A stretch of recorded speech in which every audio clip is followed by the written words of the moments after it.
and welcome to Crowvane Manor. Wherever you are, and whatever kind of night it's been, you've come to the right place to slow down. Let the world go quiet for a while. Out here, none of it needs your attention. Many of you return to these rooms night after night, and I'm grateful for that. There's a reason you keep coming back. The stories kept inside these walls aren't quite like the ones you'll hear anywhere else. Before we begin, leave a comment and tell me where in the world you're listening from tonight. I always enjoy reading them. And if these stories stay with you, a like and a subscribe help more than you know. Now get comfortable, breathe slow, and let's open the door together.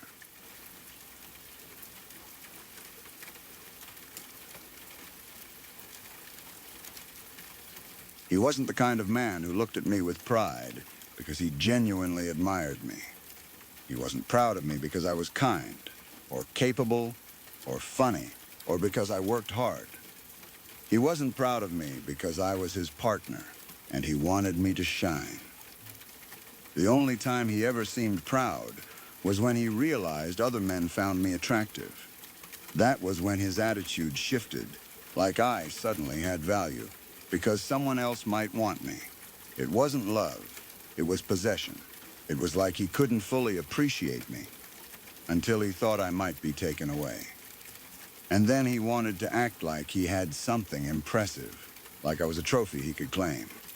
It was humiliating, realizing that my worth in his eyes depended on male approval, not on who I actually was.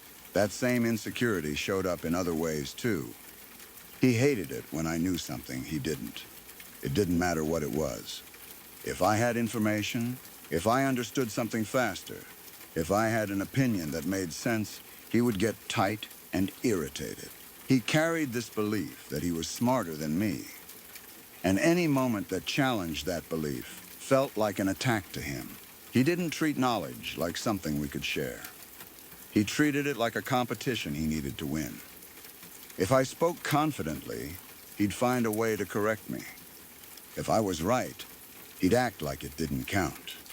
If he couldn't argue with the facts, he'd argue with my tone, or my timing, or my personality.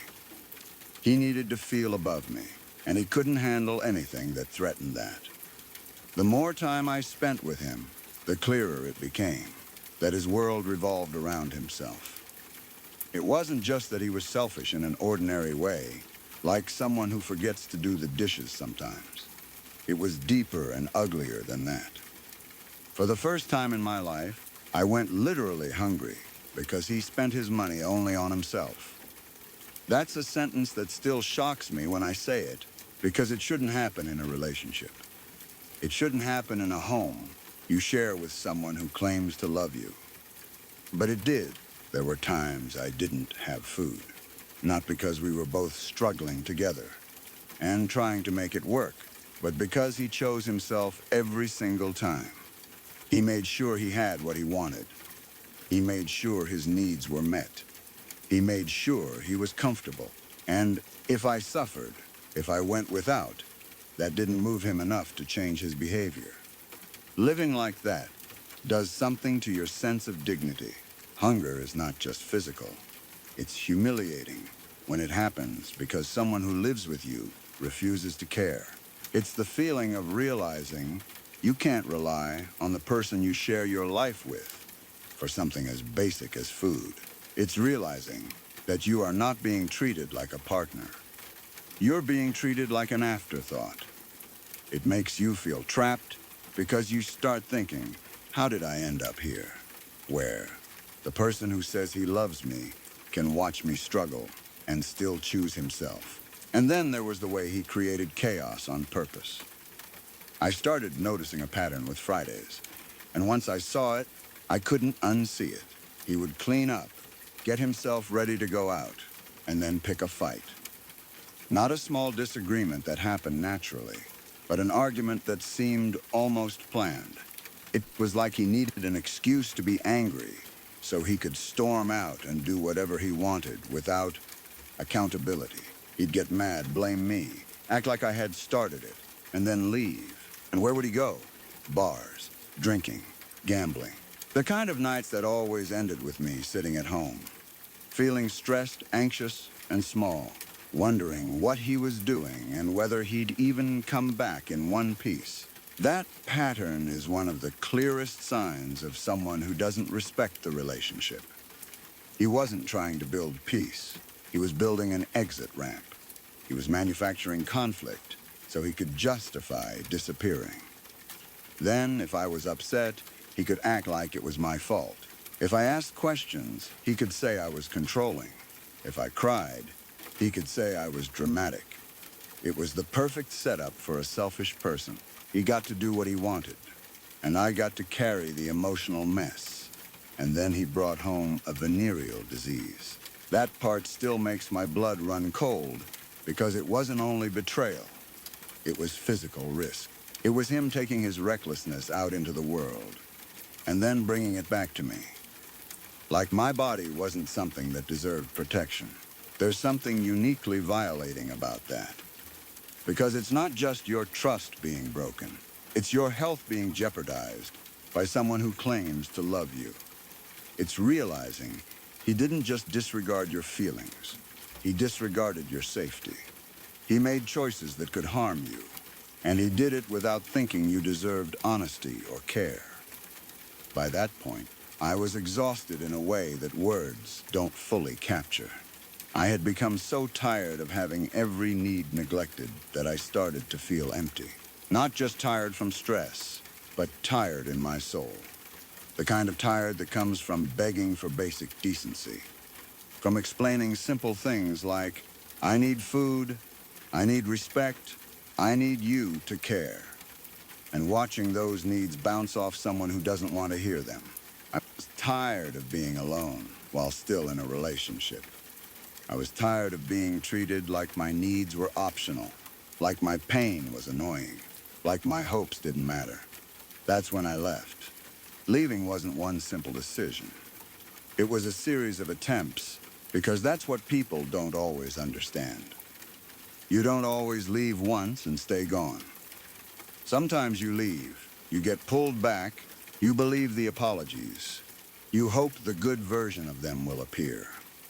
You want to think love can fix it. Sometimes you leave because you're desperate, then return because you're scared, then leave again because the pattern repeats. I left 8 times. 8 times I reached the point where my body and my heart couldn't take it anymore. 8 times I tried to save myself. And the fact that it took 8 isn't a sign of weakness. It's a sign of how complicated it is when someone has been wearing you down for a long time. At some point, he told me that he never should have left me. The thing is, even that line shows how he saw the story. He wanted to frame it like he was the one who left, the one who had the power, the one who made the decisions. He wanted to rewrite reality so he could feel in control. But I reminded him of the truth. I was the one who left. I was the one who walked away. Not once, but 8 times. I was the one who had to drag myself out of a life where I was starving, being neglected, being betrayed, and being put at risk.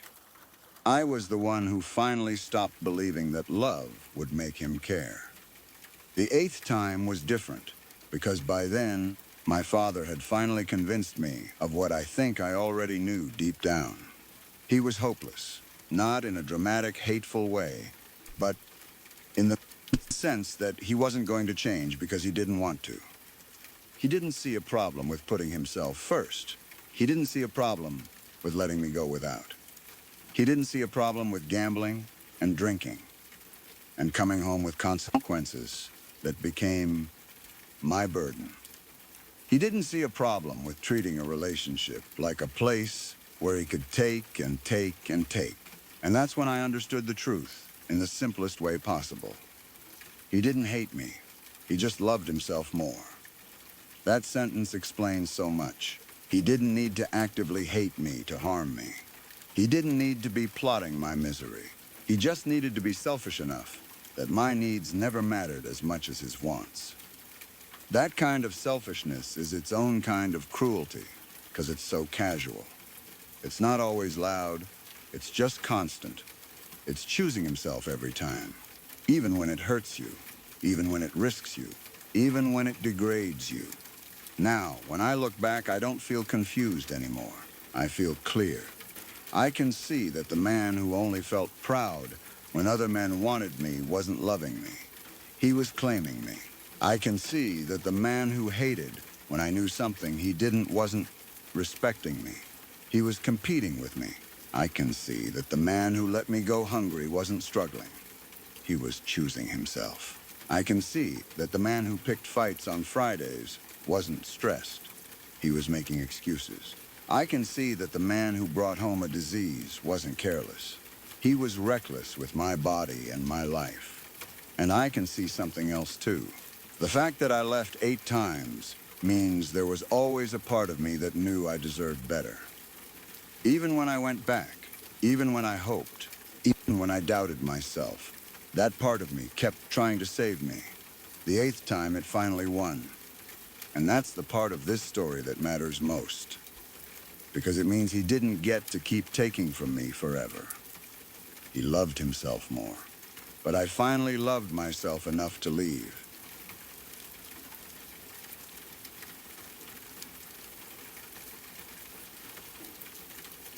I stayed with him long enough that I started to forget what it felt like to simply be treated like a human being. At the beginning, I thought he was just a little blunt, maybe a little too opinionated, the kind of guy who said things without thinking and then expected you to laugh it off. But it didn't take long for me to realize it wasn't clumsiness. It was a pattern, it was deliberate, and it was constant. He spent months pointing out everything he claimed was wrong with me. Like my body was a list of flaws he was entitled to audit. Not just once or twice, but over and over, in private and sometimes right around his friends, as if humiliating me was entertainment or a way to prove something about himself. The things he fixated on weren't even normal criticisms. They were bizarre, petty, and obsessive. My boobs weren't big enough. I was too pale. My forehead wasn't tall enough, which is still something that makes me blink when I think about it. Because what kind of person looks at someone's forehead and turns it into an insult? He acted like he was doing me some kind of favor by being honest. But honesty isn't a free pass to be cruel. What he was doing wasn't honesty. It was erosion. It was a steady effort to chip away at my confidence until I stopped trusting my own worth. The worst part was how he mixed this constant criticism with moments of affection, because that's what made it confusing. He would say something sweet, call me beautiful, tell me he loved me, and then hours later turn around and say something that made me feel like I should be grateful he was even tolerating me. That push and pull kept me off balance. It made me feel like I had to earn the good version of him. Like if I just tried harder, if I just looked better, if I just became the version he wanted, the criticism would stop and the love would stay. But it never stayed. It was always conditional, always temporary, and always used as bait. One moment in particular still makes me cringe when I think about it. Because it's so cliché, and yet it happened anyway. Like I was living inside a bad movie I didn't ask to be in. He told me he loved me, and then he took it back a day later after taking my virginity. I can still feel the humiliation of that. Not because sex itself was shameful, but because of how he treated it. He turned something intimate and vulnerable into leverage. He made it feel like I had given him something precious. And instead of holding that with care, he used it to make me feel foolish. It wasn't just heartbreak. It was a kind of betrayal that made me question my judgment. Because I couldn't understand how someone could be so tender one day and so dismissive. The next I told myself there must have been a misunderstanding. I told myself maybe he panicked. Maybe he didn't mean it. But even then, deep down, I knew the real truth was simpler. He liked having power more than he liked being kind. He didn't even pretend to be respectful about it. At one point, he unabashedly told me I was basically someone he was dating until he met someone better. He said it like it was a normal thing to admit, like I was supposed to accept it as some kind of honesty, instead of recognizing it for what it was, which was cruelty. It turned me into a placeholder, a temporary convenience. A person whose feelings didn't matter, because in his mind, I wasn't the real choice. He said it out loud, and the fact that he could say something like that and still expect me to stay should have been my first clue about how he saw me. He saw me as someone he could keep around while he waited for what he really wanted, as if I was a spare tire and not a person who deserved to be chosen fully. What's scary is how quickly statements like that start to infect you. You hear it once and you're stunned, but then you start living with it. You start hearing it in your head, even when he isn't speaking. You start wondering if maybe you really are the until someone better girl. You start measuring yourself against imaginary women you haven't even met. You start trying to become better in ways that aren't even you, because you're trying to outrun the threat he planted in your mind. It's like he created a competition where the prize was basic decency and the competitors were invisible. And when you're young, when you're in love, when you don't yet fully trust your own worth, that kind of mind game can work frighteningly well. He didn't keep his ugliness private either. He told mutual friends he hoped I stayed single after breaking up with me, just in case he was still single in 5 years. That sentence says everything. It's possessive, selfish, and arrogant. It treats my life as something he could put on hold, like I was supposed to remain available in case he decided he wanted me again later. Not because he loved me, but because he wanted the option. Like I was something he could put on a shelf and come back to if nothing better appeared. It didn't matter to him whether I healed, whether I moved on, whether I found happiness. He wanted me to remain an emergency backup plan, a safety net for his ego. And then he acted exactly like someone who wanted to keep that power. After we broke up, he started inviting me out on dates anyway. He'd dangle this little carrot in front of me, the implication that maybe we could make it work. Maybe he had changed. Maybe this time would be different. He didn't say it directly most of the time. He didn't have to. The whole setup was designed to make me hope. He'd show just enough warmth, just enough nostalgia, just enough attention to light up that part of my brain that still wanted his approval.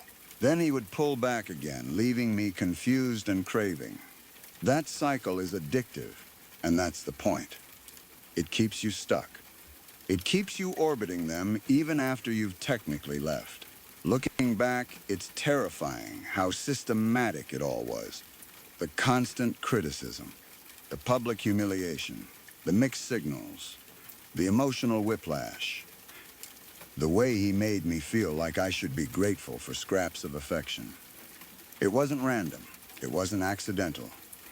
It was a slow process of breaking down my self-worth until I felt utterly broken. Because if you don't believe you deserve better, you won't go looking for better. If you think you're lucky anyone wants you at all, you'll tolerate things you never should. If you're busy obsessing over whether your body is good enough, you won't notice that the real problem is the person sitting across from you enjoying your insecurity. The saddest part is that it worked. For a while, I started seeing myself through his eyes. I started thinking about my skin tone in ways I never had before. I started noticing my body like it was a problem to fix, not a home to live in. I started shrinking in conversations, watching what I said, watching how I stood, watching how I laughed, because I didn't want to give him more material. I started doubting my attractiveness, my worth, my ability to be loved.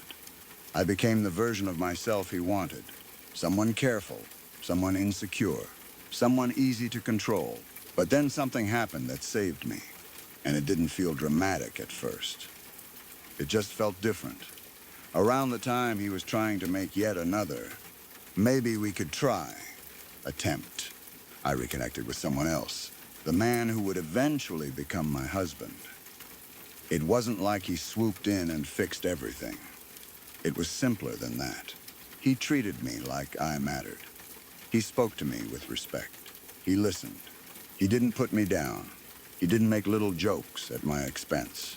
He didn't behave like he was doing me a favor by being around. He made me feel safe. And when you've been living in a relationship where love is conditional and cruel, safety feels almost shocking. It feels unfamiliar at first.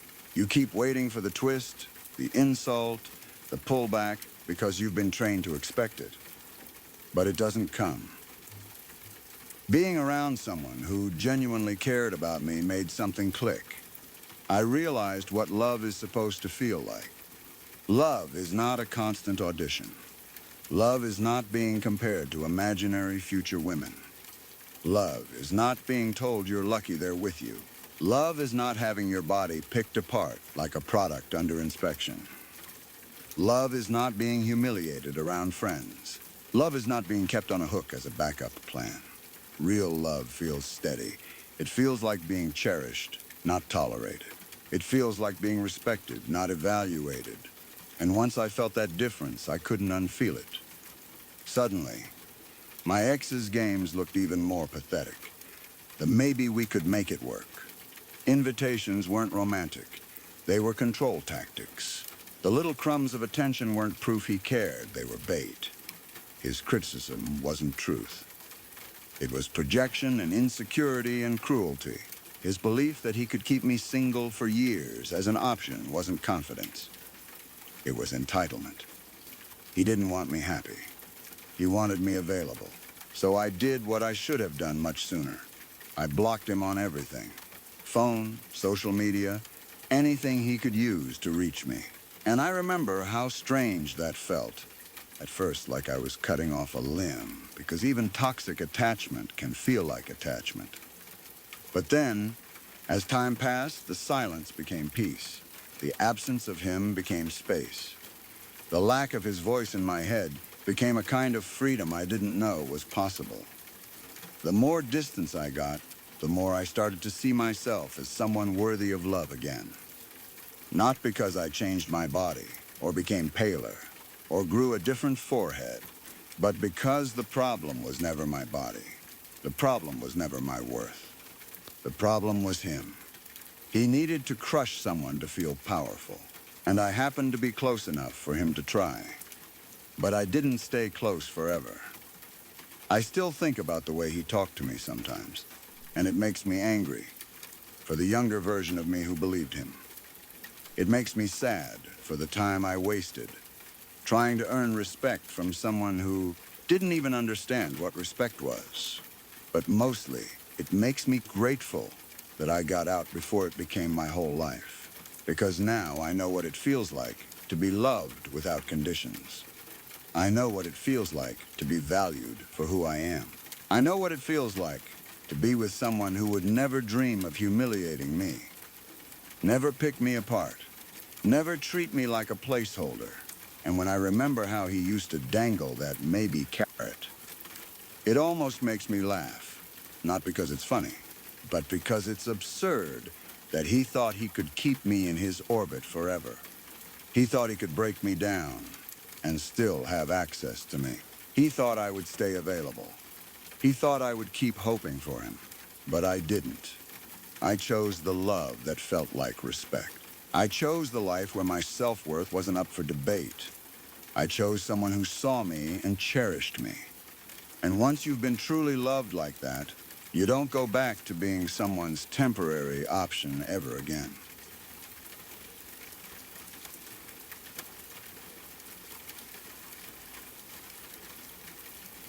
Of course it's okay. The ache in what you described is just as real. And in some ways it can cut even deeper because it's your child.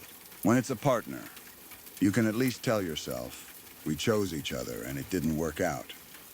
When it's your son, it hits the place in you that has been loving him since he was a baby, the place that remembers every sacrifice, every ride, every late night, every time you put him first without thinking twice. It's not just disappointment. It's grief. It's shock. It's the feeling of your heart trying to understand something your mind doesn't want to accept. You walked into that social engagement thinking it was a normal moment, a small conversation with one of his friends. You were talking, being social, doing something harmless. Then your son walked up, and instead of joining politely, instead of saying hello, instead of treating you with basic respect, he told that man he should get up and go somewhere else so he wouldn't get trapped talking to someone like you. That phrase alone is so loaded. It paints you as someone unpleasant, someone embarrassing, someone to escape. And he didn't say it privately.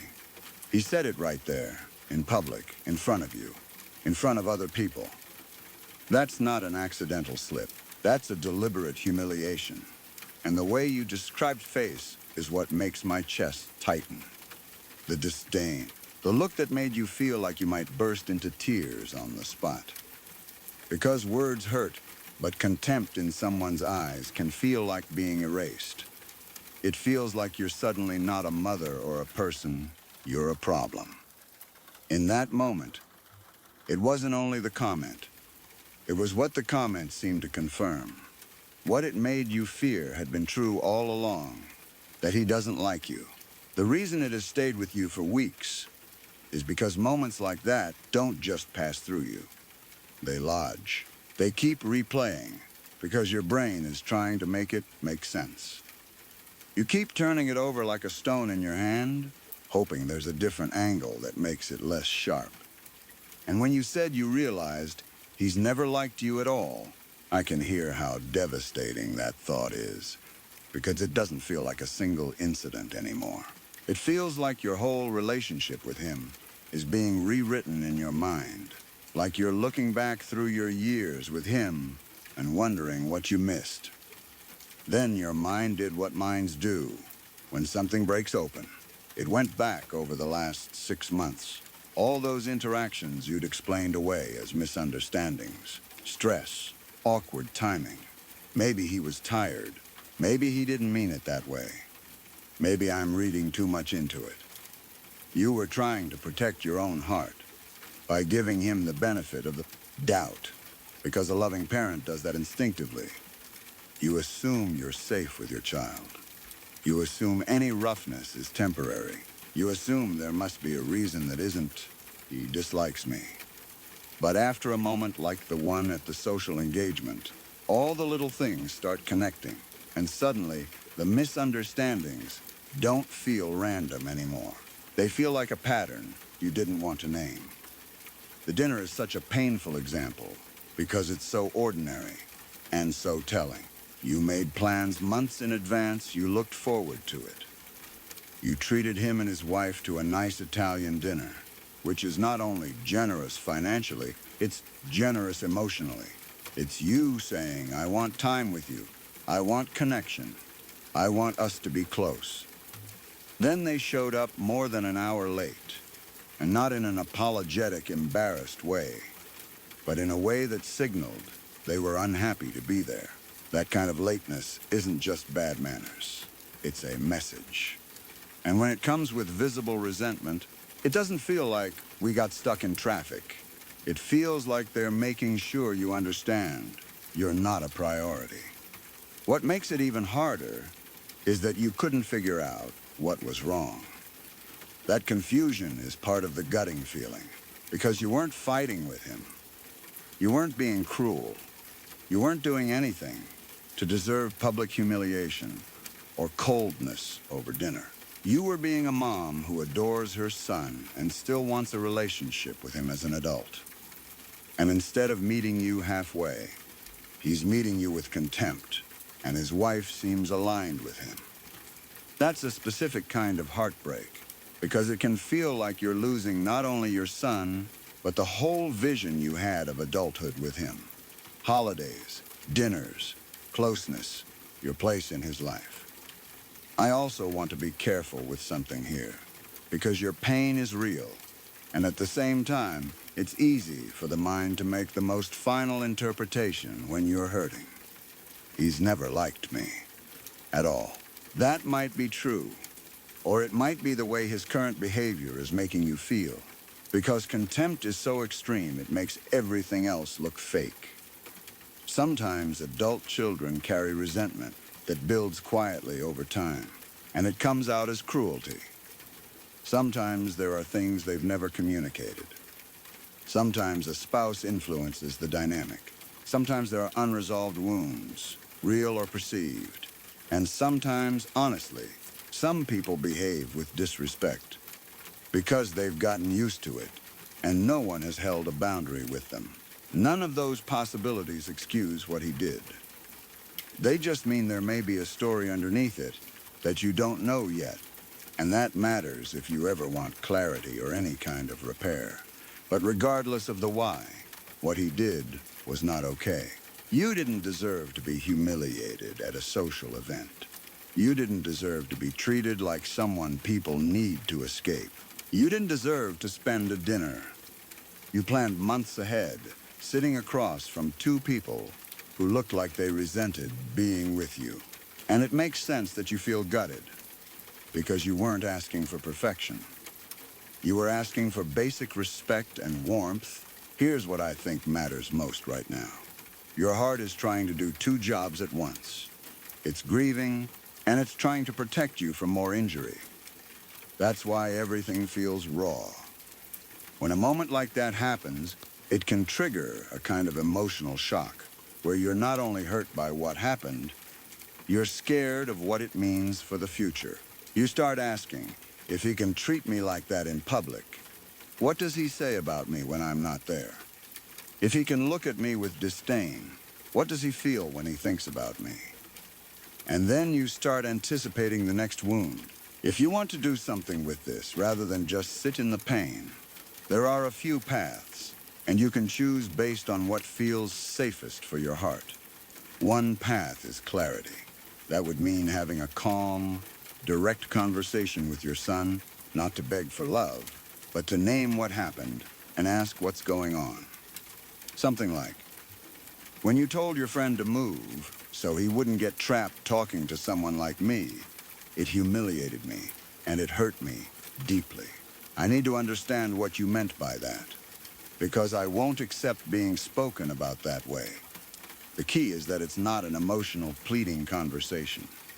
It's a boundary plus a question. Another path is boundaries without deep discussion, at least for now. That would mean deciding you will not accept public disrespect, and if it happens again, you will leave the situation immediately. It also might mean you stop paying for dinners, or arranging special plans until there's basic respect, because generosity offered into contempt becomes self-harm over time. A third path is support for you, independent of what he does. Because even if you talk to him, you may not get the caring response you deserve. Some people double down, some people deny, some people blame. It can help to process this with someone who can hold the grief with you. Therapy, a support group, even one trusted friend who can be steady. Because this is a real loss, and you shouldn't have to carry it alone. If you want, I can rewrite your story in the same long, smooth, paragraph-only style you've been using for these narratives, and keep it at 1,700 plus words, staying close to your original. But before that, I want to check one practical thing so I don't steer you wrong. Do you want this rewritten as a story only? Or do you also want a gentle plan for what to say to your son and how to set boundaries without blowing everything up?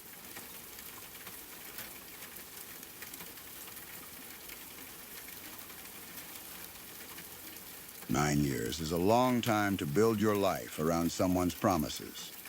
It's a long time to keep believing that the future you keep talking about is actually coming, that the someday is real, that the delays are temporary and not a strategy. When you've been with someone that long, you don't just love them. You organize your life around them. You plan your time around them. You make decisions with them in mind. And when you want marriage and kids, time isn't this endless resource you can waste without consequences. You can't just keep waiting forever, especially when you're dealing with endometriosis and fibroids, because those aren't just inconvenient diagnoses. They affect your daily life, your pain levels, your energy, your fertility, and your ability to feel safe inside your own body. For years, it sounds like you were carrying the uncertainty while he stayed comfortable. 9 years of being strung along about marriage and kids means you were probably the one bringing it up, the one trying to make plans, the one asking for timelines, the one trying to have adult conversations about what you both wanted. Meanwhile, he got to stay in the easy position, the one where he could say the right things just often enough to keep you hoping, without ever having to fully commit or follow through. That kind of waiting changes a person. It puts you in a constant state of almost engaged, almost ready, almost trying, almost there. It's exhausting because it keeps your life on pause while time keeps moving. And then your body forced the issue in a way that couldn't be ignored. Endometriosis and fibroids have a way of taking over quietly at first and then suddenly becoming impossible to live around. Pain, heavy bleeding, fatigue, anemia, inflammation, appointments, scans, medications, missed days, the constant mental load of managing symptoms while pretending you're fine. Then one day it's no longer just something you deal with. It becomes serious. Urgent. It becomes surgery. It becomes doctors using words that change the entire shape of your future. A massive fibroid causing serious issues isn't a small thing. It's not a mild inconvenience.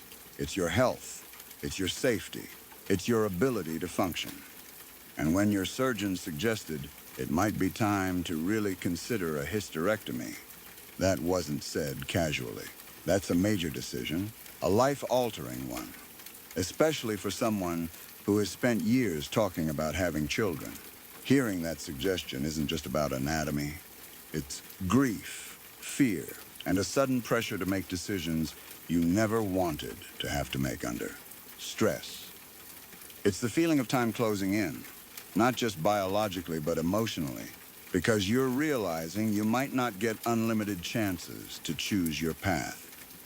So you did the responsible thing. You did the adult thing. You sat down with your partner to talk about your options. Because that's what a partnership is supposed to be. That's what the last 9 years were supposed to mean. You weren't coming to him with a random worry. You were coming to him with your health on the line, with a doctor recommending a serious intervention, with your fertility and your future in question. That should have been a moment where he stepped closer. A moment where he listened. A moment where he held your hand and said, "Okay, we'll figure this out together." Even if he was scared, even if he didn't know what to say, he could have shown care. He could have shown respect. He could have shown that you weren't alone in it. Instead, he got quiet, and then he rolled his eyes. And then he said the sentence that changed everything. "There's just always something the matter with you." That's not a clumsy response. That's not someone who is overwhelmed and doesn't have the right words. That's contempt. That's irritation. That's someone treating your pain like a personal inconvenience to him, like your body is failing him, like your health struggles are a character flaw. It's the kind of sentence that reveals what's underneath everything else, because you don't roll your eyes at someone you cherish when they're facing a major medical decision. You don't talk to them like they're a burden, unless you already believe they are. What makes it so cutting is that you weren't asking for sympathy in a vague way. You were asking for partnership in a concrete moment. You were saying, "This is real. This is happening. We need to decide what we're doing." And he responded like you were annoying him, like you were bringing up yet another problem he didn't want to deal with. like your body and your future were inconveniences in the way of whatever life he preferred when everything was easy for him. And I can see why. After that, everything came into sharp focus. Sometimes a person's mask slips in a moment where they should be compassionate, and you suddenly realize the compassion was never really there. Sometimes one sentence makes all the other moments line up like pieces of a puzzle. The delays, the excuses, the way the future never became real, the way the commitment always stayed just out of reach, the way you probably carried the emotional weight of maybe someday while he stayed comfortably uncommitted. And then, when your body demanded reality, he didn't meet you with love. He met you with disdain. That's why it felt palpable. Because contempt isn't just words, it's tone, body language, the eye roll, the silence, the way the air shifts in a room. It's feeling, in your bones, that you are not being held with care. It's realizing the person across from you is not on your team. It's realizing you've been working so hard to be understood by someone who doesn't even want to try. It's also completely understandable that you were surprised with yourself for not seeing it sooner. That doesn't mean you were naive. It means you were invested. When you're in something for 9 years, you want to believe in it. You want to believe the good moments mean something. You want to believe the waiting has a purpose. You want to believe the future is still coming. Because the alternative is admitting you've been pouring your time, your love, and your hopes into someone who was never going to show up the way you needed. Most people don't want to face that until something makes it impossible to ignore. And your health crisis did that. It forced honesty. It forced urgency. It forced a moment where his true attitude had nowhere to hide. Because the truth is, a loving partner doesn't respond to a medical crisis with annoyance. A loving partner may be scared, but they don't roll their eyes. A loving partner doesn't reduce endometriosis and fibroids and surgery to there's always something wrong with you, as if you're choosing it. A loving partner would hear hysterectomy and feel the weight of what that means for you. They would think about your pain, your fear, your loss, and they would want to protect you through it. Even if they didn't know how, the desire would be there. His response didn't just show you a lack of empathy. It showed you that he had been emotionally checked out, maybe for a long time, and that your suffering was something he resented, instead of something he wanted to help carry. And once you see that clearly, it's hard to unsee it. So, yes, it makes sense that everything snapped into focus after that. You didn't suddenly become more sensitive. You didn't suddenly become dramatic. You finally saw the truth without the fog of hope around it. You finally heard him the way he actually meant it. And you finally recognized that someone who talks to you like a burden in your darkest moment is not someone you can safely build the rest of your... Because you deserve a partner who doesn't treat your body like an inconvenience. You deserve someone who hears the words major surgery and moves toward you, not away from you. You deserve someone who doesn't make you feel ashamed for having health issues you didn't choose. And after 9 years of waiting, you deserve a life where your future isn't held hostage by someone else's indifference. If you want, send me any extra details about that conversation. What happened after, and what you decided to do next, and I'll rewrite it into a longer 1,700-plus word story in the same smooth paragraph-only style for a USA, UK, Canada audience, staying close to your original.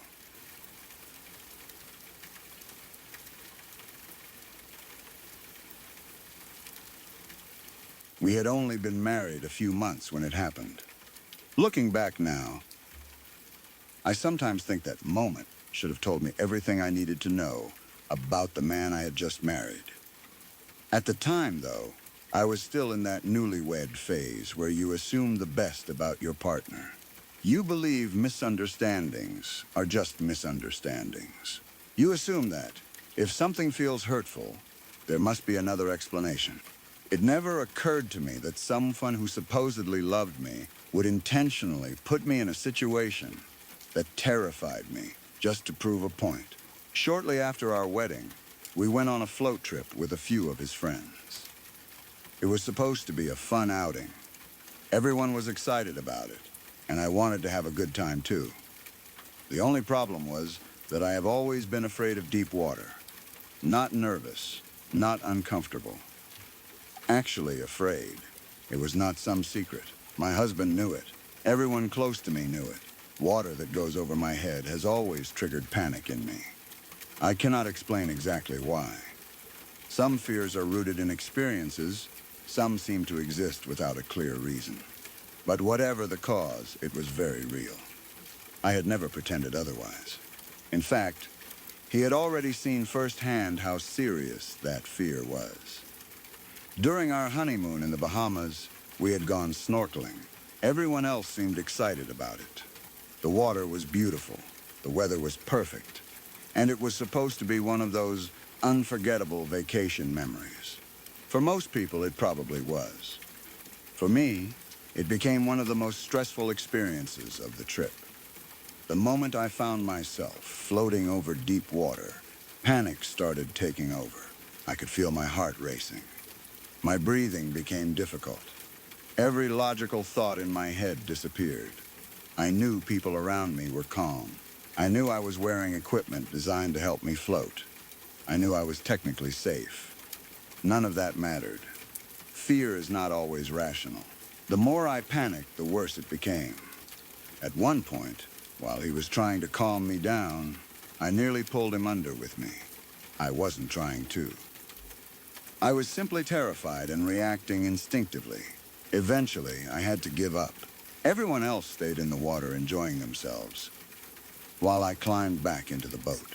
I sat there feeling embarrassed and frustrated with myself, while the rest of the group continued snorkeling. It wasn't exactly subtle. Anyone who witnessed that situation clearly see. I wasn't pretending. I wasn't trying to get attention. I wasn't exaggerating. I was genuinely terrified. That experience happened before the float trip, which is why what happened next never made sense to me. On the day of the float trip, everything started normally. The weather was nice. Everyone seemed to be having fun. We were making our way down the river, talking, laughing, and enjoying the day. For a while, everything was completely fine. Then we approached an area with low-hanging trees extending over the water. Some branches were hanging down so low that they reached into the river itself. As we got closer, the canoe drifted directly into them. Suddenly, we were stuck. Branches were tangled around us, making it difficult to move. The situation immediately became stressful. Someone needed to get out and free the canoe. That someone ended up being me. The problem was that I couldn't touch the bottom. The moment I stepped into the water, panic hit me, hard. I remember the feeling as clearly as if it happened yesterday. The river beneath me seemed endless. I couldn't feel solid ground. The current was moving around me. The branches were everywhere. My heart was pounding so hard it felt painful. I was absolutely terrified. I wasn't calmly dealing with an inconvenience. I wasn't mildly uncomfortable. I was having a full panic attack. Anyone looking at me would have known it. I was struggling to keep myself together while trying to help free the canoe. What hurt almost as much as the fear itself was the look on his face. He wasn't openly laughing at me. He wasn't pointing and making fun of me. But you know how sometimes someone doesn't have to say anything? You can just tell. You can see it in their expression. You can feel it in their attitude. You can tell they've run out of patience. That's what I remember. The feeling that he was tired of my drama. The feeling that he thought I was overreacting. The feeling that my fear was irritating him. Eventually, he got the canoe free. We climbed back in. The trip continued. Nothing else dramatic happened that day. Everyone moved on. At some point during the trip, he also lost. his wedding ring. That part has always been controversial. Even now, I don't know for sure what happened. Officially, it was an accident. That's the story. He lost it in the water. End of discussion. But deep down, I've never fully believed that explanation. Something about it never felt right. Maybe I was wrong. Maybe it really was an accident. But a part of me has always wondered whether it wasn't. Because the timing felt strange. The circumstances felt strange. And over the years, enough other things happened that my trust in his explanation slowly disappeared. At the time, though I pushed those thoughts aside, I didn't want to believe the worst. I wanted to believe my husband loved me. I wanted to believe we were building a happy marriage, so life moved forward. Years passed. Then one day, almost 10 years later, the float trip came up in conversation. I don't even remember what started the discussion. Maybe we were talking about old vacations. Maybe we were reminiscing about early years of our marriage. Maybe the story simply came up randomly. Whatever the reason, he casually revealed something that completely changed how I viewed that day. He admitted that steering us into those trees hadn't been an accident. He had done it on purpose. At first, I thought I misunderstood him. Surely I had heard him wrong. But no, he intentionally directed the canoe into the low-hanging branches. And the reason? Because he didn't believe I was actually afraid of water. Even now, writing those words feels surreal. This was a man who had watched me panic during our honeymoon. A man who had seen me struggle while snorkeling. A man who had seen me abandon the activity entirely because I couldn't handle being in deep water. A man who had watched me nearly drag him underwater during a panic response. And somehow, despite all of that, he had decided I wasn't really scared. Apparently, he thought I was exaggerating, or pretending, or being dramatic. So he decided to test me, not by having a conversation, not by asking questions, not by trying to understand me. He decided to deliberately create a situation where I would be forced into deep water, just to see if my fear was real. I remember sitting there stunned, not because of the river anymore, not because of the panic attack, but because of what that confession revealed about him. Think about the mindset required for that. Your spouse tells you they have a fear. You witness that fear firsthand. You see evidence that the fear is genuine. And instead of believing them, you decide to conduct an experiment. You intentionally place them in a situation that triggers the fear. Then you watch what happens. What kind of partner does that? The older I get, the more disturbing it sounds. At the time, I focused mostly on the water aspect. I focused on how scared I had been. I focused on the panic attack. But years later, I realized the real issue wasn't the river. It was the complete lack of trust and empathy behind his actions. He didn't believe me. That's the heart of it. He decided his assumptions were more reliable than my own words. He decided his judgment mattered more than my lived experience.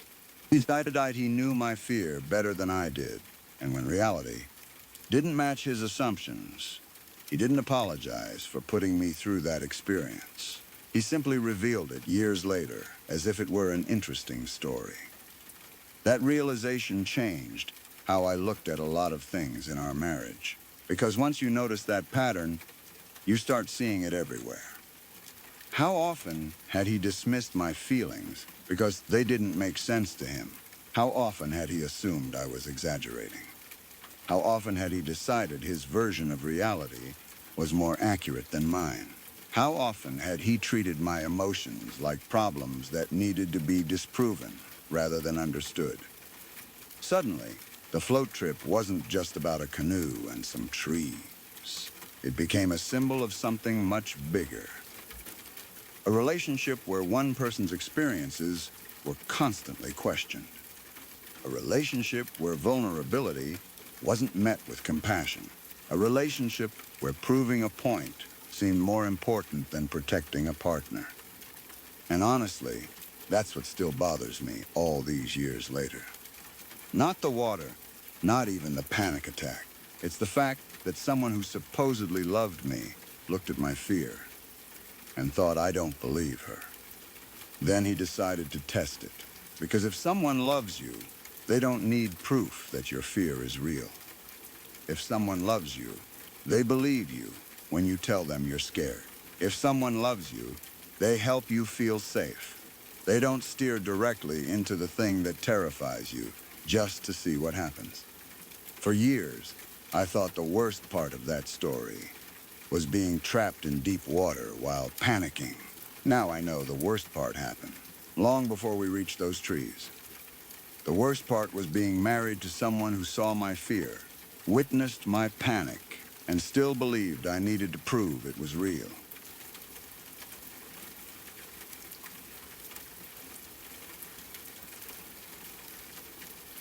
For 23 years, I was married to a man I believed was my partner. Like most people in long marriages, I assumed we were building a life together.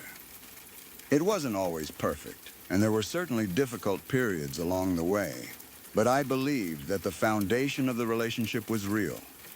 I believed we were a team. Looking back now, I realize how much of that team effort was coming from one side. When you're in a relationship for more than 2 decades, your lives become deeply intertwined. You make decisions together, build routines together, make sacrifices together, and create a shared history that becomes part of your identity. At least, that's how it's supposed to work. For years, I supported him in every way I knew how. I believed in his dreams. I encouraged his ambitions. I celebrated his successes. When opportunities came his way, I helped him pursue them. When obstacles appeared, I stood beside him and helped him work through them. I was the person cheering from the sidelines when nobody else was paying attention. I was the one making practical sacrifices so he could focus on the things he wanted to achieve. At the time, I didn't think of it as sacrifice. I thought of it as love. That's what people do when they care about someone. They invest in each other. They help each other grow. They support each other's goals because they genuinely want the other person to succeed. What I didn't understand back then was that healthy support is supposed to flow in both directions. Over the years, his career and opportunities improved. His confidence grew. His life became bigger. And every step of the way, I was there, helping make it happen. I handled responsibilities. I adjusted plans. I accommodated his needs. I put his goals ahead of my own more times than I can count. I didn't keep score because I never imagined I would need to. When you love someone, you're not supposed to be keeping a spreadsheet of every sacrifice. You simply show up. And I showed up for 23 years. What I couldn't see at the time was how much I was slowly shrinking my own life in the process. Many women know exactly what this feels like. You become the person managing everything behind the scenes. You remember birthdays. You handle logistics. You provide emotional support. You smooth over problems. You make things easier for everyone around you. Meanwhile, your own goals get postponed. Your own needs become secondary. Your own ambitions quietly move to the back burner. Not because anyone explicitly tells you to do it, but because there are only so many hours in a day and only so much energy a person can give. Eventually, you wake up one day and realize you've spent years helping someone else climb while standing still yourself. But when you're committed to a marriage, you often don't see it that way.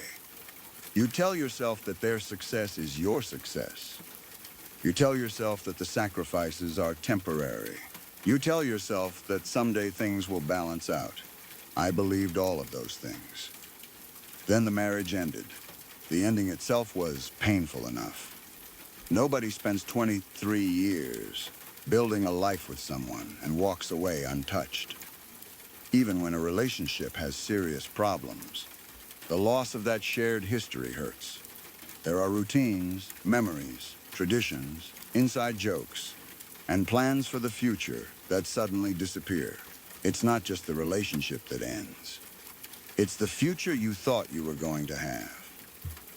I was trying to process all of that when he delivered a statement that stayed with me for years. As he was leaving, he said, "You always loved me more than I loved you." At the time, I was devastated. The sentence hit me like a punch to the chest. After 23 years together, hearing something like that felt cruel. It felt like he was rewriting our entire history with a single sentence. For a long time, I interpreted those words as a painful confession. I thought maybe he was simply admitting a truth that had existed all along. Maybe I had loved him more. Maybe I had cared more. Maybe I had invested more. Maybe he was finally being honest. But as the years passed and I gained distance from the relationship, my understanding of that statement started to change. I realized something important. The problem wasn't whether the statement was true or false. The problem was that he thought it was an appropriate thing to say. Think about it for a moment. Imagine ending a 23-year marriage and looking at the person who spent decades supporting you, encouraging you, sacrificing for you, and building a life with you. What kind of person chooses that moment to essentially announce, "I never cared as much as you did"? It wasn't honesty. It was arrogance. It was self-importance, disguised as self-awareness. The statement assumed that he was some kind of prize, and that I should feel embarrassed for having loved him more deeply. It positioned him as the valuable one, and me as the foolish one. The more I thought about it, the more narcissistic it sounded. Not because he claimed our feelings were unequal. People can experience relationships differently, but because the statement carried an unspoken message underneath it. The message was that my greater investment somehow elevated him. As though my devotion was proof of his worth, rather than proof of my character. That realization changed everything. I stopped looking at the sentence through his eyes. I started looking at it through mine. And when I did, I saw a completely different story. I wasn't the pathetic one in that relationship. I was the loyal one. I wasn't the foolish one. I was the committed one. I wasn't the weak one. I was the person willing to show up every day and do the work that long-term relationships require. Those are not flaws. Those are strengths. For years, I had confused his ability to receive support with evidence that he deserved it. There is a difference. Many mediocre men spend their lives benefiting from extraordinary women, not because they are exceptional themselves, but because someone is constantly helping them become more than they would be on their own. Someone is handling the details. Someone is providing emotional labor. Someone is making sacrifices. Someone is creating stability. Someone is smoothing the path. When that support becomes invisible, the person receiving it often starts believing their success happened entirely because of their own brilliance. They forget how many doors were opened for them. They forget who stood beside them. They forget who helped carry the weight. And eventually, they start believing their own mythology. Looking back, I think that's exactly what happened. The man I married wasn't some extraordinary genius, carrying the world on his shoulders. He was a fairly ordinary man who benefited enormously from having a devoted partner. A partner who believed in him. A partner who supported him. A partner who facilitated opportunities and growth. A partner who often put his needs ahead of her own. And after 23 years, he somehow convinced himself that my devotion was evidence of his superiority. That's the funny thing about arrogance. It often depends on someone else's effort. Years later, his life tells a very different story than the one he seemed to imagine for himself. He's currently living with his third girlfriend since our marriage ended. He's still pursuing life as a traveling musician. There's nothing wrong with being a musician, of course. Many talented people build meaningful careers in music. But the reality is that he has struggled to support himself independently. The pattern has remained remarkably consistent. He moves from relationship to relationship, relying on the stability provided by the women in his life. At some point, I stopped feeling angry about that. Instead, I started feeling relieved, because I finally understood something that had taken me years to learn. I wasn't the one who needed rescuing, he was. For decades, I believed I needed him. The truth was often the opposite. I had spent years functioning as the emotional, practical, and sometimes financial foundation beneath his life. When that foundation disappeared, he immediately began searching for another one. That's not independence. That's dependency wearing a different costume. Meanwhile, my own life took a very different path. I no longer have a man. Some people hear that sentence and immediately assume it's sad. For a long time, I probably would have thought so too. Society spends a lot of time teaching women that being alone is some kind of failure. That happiness must arrive in the form of a partner. That fulfillment requires romantic validation. That a woman without a man is somehow incomplete. I don't believe that anymore. Because after spending 23 years pouring energy into someone who took it for granted, I've learned something valuable. Peace has value. Freedom has value. Self-respect has value.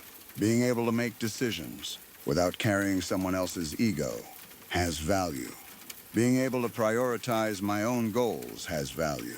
Being able to wake up every day without managing another person's emotional needs has value. For the first time in a very long time, my life belongs entirely to me. That doesn't mean every day is perfect. It doesn't mean I never feel lonely. It doesn't mean I never miss certain parts of having a partner. But loneliness and unhappiness are not the same thing. I was lonely in my marriage sometimes. Many people are. The difference now is that I am no longer sacrificing myself to maintain the illusion of partnership. The older I get, the more I realize that being loved less than you love someone else is not the tragedy people think it is. The real tragedy is spending years believing that another person's inability to love deeply says something about your worth.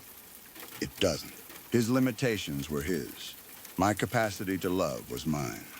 Those are completely different things. Today, when I think about that sentence, "You always loved me more than I loved you," it no longer hurts the way it once did. In a strange way, it almost makes me laugh, because he intended it as a statement about me. But it revealed far more about him. It revealed a man who mistook being supported for being superior. A man who confused receiving love with earning it. A man who spent years benefiting from someone else's devotion, and somehow came away believing that made him special. Meanwhile, I learned something much more important. The fact that I loved deeply was never the problem. The fact that I stayed too long with someone who couldn't appreciate it was. And if I had to choose between being the person who loved wholeheartedly and the person who spent decades taking that love for granted, I know exactly which side of that story I'd rather be on. Today, I no longer have a man, but I do have my dignity. I have my independence. I have my peace. And unlike the life I used to live, those things actually belong to me.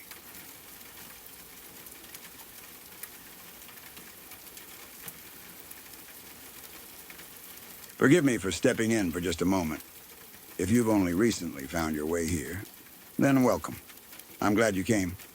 If these stories are keeping you company tonight, consider subscribing to Crowvane Manor. New stories arrive here often, the kind that stay with you long after the night is over. And if you tap the bell, you won't have to go looking. The next one will find you on its own. Thank you for being here. Now, let's return to where we left off.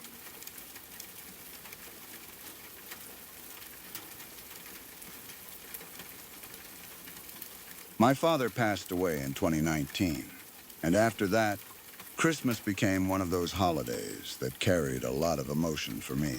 It was not just another day on the calendar. It was not only about decorations, gifts, food, or holiday music. Christmas had been special between me and my dad. It was tied to memories of him, to moments that mattered, and to a kind of comfort I could no longer physically reach after he was gone.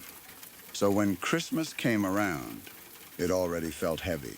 I knew I would be emotional. I knew I would miss him more than usual. I knew being alone would probably make everything worse. So I told the man I was with at the time that I really did not want to be alone on Christmas. That was all I was asking for. I was not asking him to perform some huge romantic gesture. I was not demanding an expensive trip or a perfect holiday. I was simply telling him that Christmas was hard for me after losing my father, and I needed companionship. I needed kindness. I needed the person who was supposed to care about me to understand that this holiday mattered, because grief made it matter even more. Instead of comforting me, he decided to insult the whole holiday. He told me Christmas was stupid. He said it was a dumb holiday. He acted like I was ridiculous for caring about it at all. He did not say, "I know this is hard for you." He did not say, "Let's do something low-key together." He did not say, "You won't be alone." He dismissed the entire thing like my feelings were annoying to him. That alone should have told me everything. But when you are desperate for love, you explain things away. You tell yourself maybe he does not understand grief. Maybe he is just not sentimental. Maybe he had a bad experience with holidays. Maybe he did not mean it that way. You keep making excuses because the truth hurts too much. The truth was that he knew Christmas mattered to me, and instead of caring, he mocked it. Thankfully, my best friend invited me to her house. She knew I did not want to be alone, and she opened her home to me without turning it into a debate.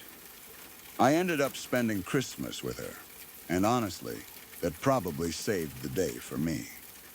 I was able to be around someone who actually cared whether I was okay. Then, in the middle of Christmas Day, he called me screaming. He was furious and said I had blown him off. He acted like I had abandoned him or ruined some plan we supposedly had. But the thing is, he had never made real plans with me. He had never said, "Let's spend Christmas together." He had never arranged anything. He had never offered me comfort. He had only insulted the holiday and made me feel stupid for wanting company. But somehow, once I was with someone else who actually cared, suddenly he was the victim. That was one of his patterns. He did not want to show up for me, but he also did not want anyone else to show up for me either. He did not want to meet my needs, but he wanted control over where I was and who I was with. He wanted the benefit of being treated like a boyfriend without doing the basic emotional work of actually being one. And the gift situation made it even more painful. I had bought him a fancy watch for Christmas. It cost around $400. It was something he had been talking about and really wanted. I listened. I paid attention. I cared enough to get him something that meant something to him. He got me a $20 blanket from Amazon. And not just any blanket. It was clearly made for children. It had a zoo theme. It looked like something you would buy for a little kid's bedroom. Not something you would give your adult partner for Christmas after she spent weeks thinking about your gift and bought you something special. Now, I know gifts are not only about money. A thoughtful, cheap gift can mean more than an expensive, lazy one. But this was not thoughtful. It did not feel personal. It did not feel like he saw me. It felt like he grabbed the easiest thing possible, or maybe saw something random online, and decided that was good enough. That was what hurt. Not the price, the lack of care. I had put thought, attention, and effort into him. He gave me something that made me feel like an afterthought, and that was only one example. Another time, We were traveling, and I had an anxiety attack at the airport. It was bad enough that I had to take a Valium. Anyone who's taken something like that knows it can make you foggy, slow, and disconnected, especially when you are already exhausted and anxious. Then the airport lost my luggage. By the time we arrived, it was around 4 in the morning. I was completely out of it from the medication. I was tired, anxious, confused, and trying to understand what had happened to my bags. My brain was not processing everything clearly. I was standing there waiting for luggage that was not coming, struggling to grasp the situation. That is exactly the kind of moment where a decent partner steps in. A caring partner would say, "Let me help you talk to the airline." A decent partner would stand beside you. A normal human being would not leave someone they supposedly love alone in an airport. At 4 in the morning in a random city, while she is medicated, exhausted, and panicking. But that is exactly what he did. He left me there. He did not help me file a report. He did not make sure I understood what was happening. He did not wait with me. He did not even make sure I had the hotel address. He just went to the hotel by himself. I was left alone in the middle of an airport in a city. I did not know, at 4 in the morning, with no luggage, no clear head, and no hotel address from the person who was supposed to be with me. Looking back, that one still makes me angry. Not because luggage was lost. Things happen when you travel. Flights get delayed, bags get misplaced, plans go wrong. But the way someone treats you when things go wrong tells you so much about them. He showed me that when I was vulnerable, I was inconvenient. He showed me that my panic did not matter. He showed me that helping me was too much effort. At the time, I probably still tried to explain it away. Maybe he was tired. Maybe he thought I had it handled. Maybe he did not realize how out of it I was. But deep down, I knew I would never have done that to him. I would never have left him stranded and confused in an airport at 4 in the morning. I would never have gone to the hotel and not even given him the address. That is the painful part of relationships like that. You keep giving someone a level of care they would never give you in return. And somehow, there were even more examples. At one point, I won an all-expenses-paid vacation through work. It should have been exciting. Most people would be thrilled if their partner said, "I won a trip, and I want to take you with me. Everything is paid for." All he had to do was take 2 days of PTO. 2 days. I was not asking him to pay for the vacation. I was not asking him to plan it. I was not asking him to sacrifice weeks of his life. I had literally won a trip and wanted to share it with him. Instead of being happy, he told me I was selfish. Selfish for wanting him to take 2 days off so I could take him on a paid vacation. That is the kind of thing that sounds almost ridiculous when you say it out loud. But when you are in the relationship, it somehow becomes another argument you feel forced to defend yourself in. I probably explained that it was meant to be something nice. I probably tried to convince him that I was not being selfish. I probably tried to make him see that I wanted to include him because I cared about him. But a person who wants to misunderstand you will always find a way. That was another pattern. If I tried to do something kind, he turned it into a burden. If I wanted time together, I was needy. If I wanted support, I was dramatic. If I wanted him to show up, I was asking too much. Then, near the end of the relationship, he went away for training for 2 months. The final month of our relationship happened during that time. We were already not in a great place, but I still expected basic communication, not constant texting, not 24-hour attention, just normal effort from someone who supposedly cared. At one point, I did not hear from him for 2 days. When he finally had an excuse, he claimed he was so busy. He made it sound like training had swallowed every second of his life, and he simply had no time to reach out. But he did have time. because he was sending memes on Instagram. He was posting memes too. So he had time to be online. He had time to scroll. He had time to engage with social media. He just did not have time for me. That was when the excuses became harder and harder to believe. People make time for what matters to them. Even during busy periods, a person who cares can send a simple message. I'm exhausted, but I'm thinking of you. Today has been crazy. I'll call tomorrow. I miss you. It takes seconds. He did not lack time. He lacked interest. And that realization hurt, but it also helped me. For so long, I had been desperate for love. I wanted to be chosen so badly that I accepted crumbs and called them affection. I accepted disrespect and tried to rename it as misunderstanding. I accepted neglect and told myself maybe I was too sensitive. But eventually, I could not keep lying to myself. This man did not like me. Maybe he liked having access to me. Maybe he liked being cared for. Maybe he liked the gifts, the attention, the loyalty, and the emotional labor. Maybe he liked knowing I was there. But he did not love me in the way I needed to be loved. He did not protect my heart. He did not care for me when I was vulnerable. He did not celebrate me. He did not even show basic kindness during moments when kindness should have been easy. He hated my needs. He hated my feelings.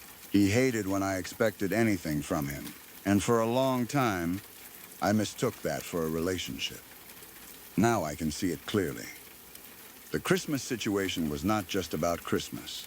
It was about him, dismissing something that mattered deeply to me after my father died. The blanket was not just about a cheap gift. It was about being treated like an afterthought. The airport was not just about lost luggage. It was about being abandoned when I needed help. The vacation was not just about PTO. It was about him refusing to receive love from me without turning it into a problem. The Instagram memes were not just about social media. They were proof that he had time for everything except showing up for me. The best part is that I am not that person anymore. I have self-esteem now. I know what I deserve. I know the difference between love and attachment. I know the difference between effort and excuses. I know the difference between someone who is busy and someone who simply does not care. And thankfully, my life did not end with him. I am now married to a wonderful man. A man who actually loves me. A man who shows up. A man who does not make me feel stupid for having feelings. A man who would never leave me alone in an airport at 4 in the morning without even giving me the hotel address. A man who understands that love is not just something you say when it is convenient. It is something you show in the small moments, especially when things are hard. Looking back, I can almost laugh at how obvious it was. At the time, it felt confusing and painful. Now it feels clear that old man hated my guts, and I was desperate for love, but I am not desperate anymore, and that has made all the difference.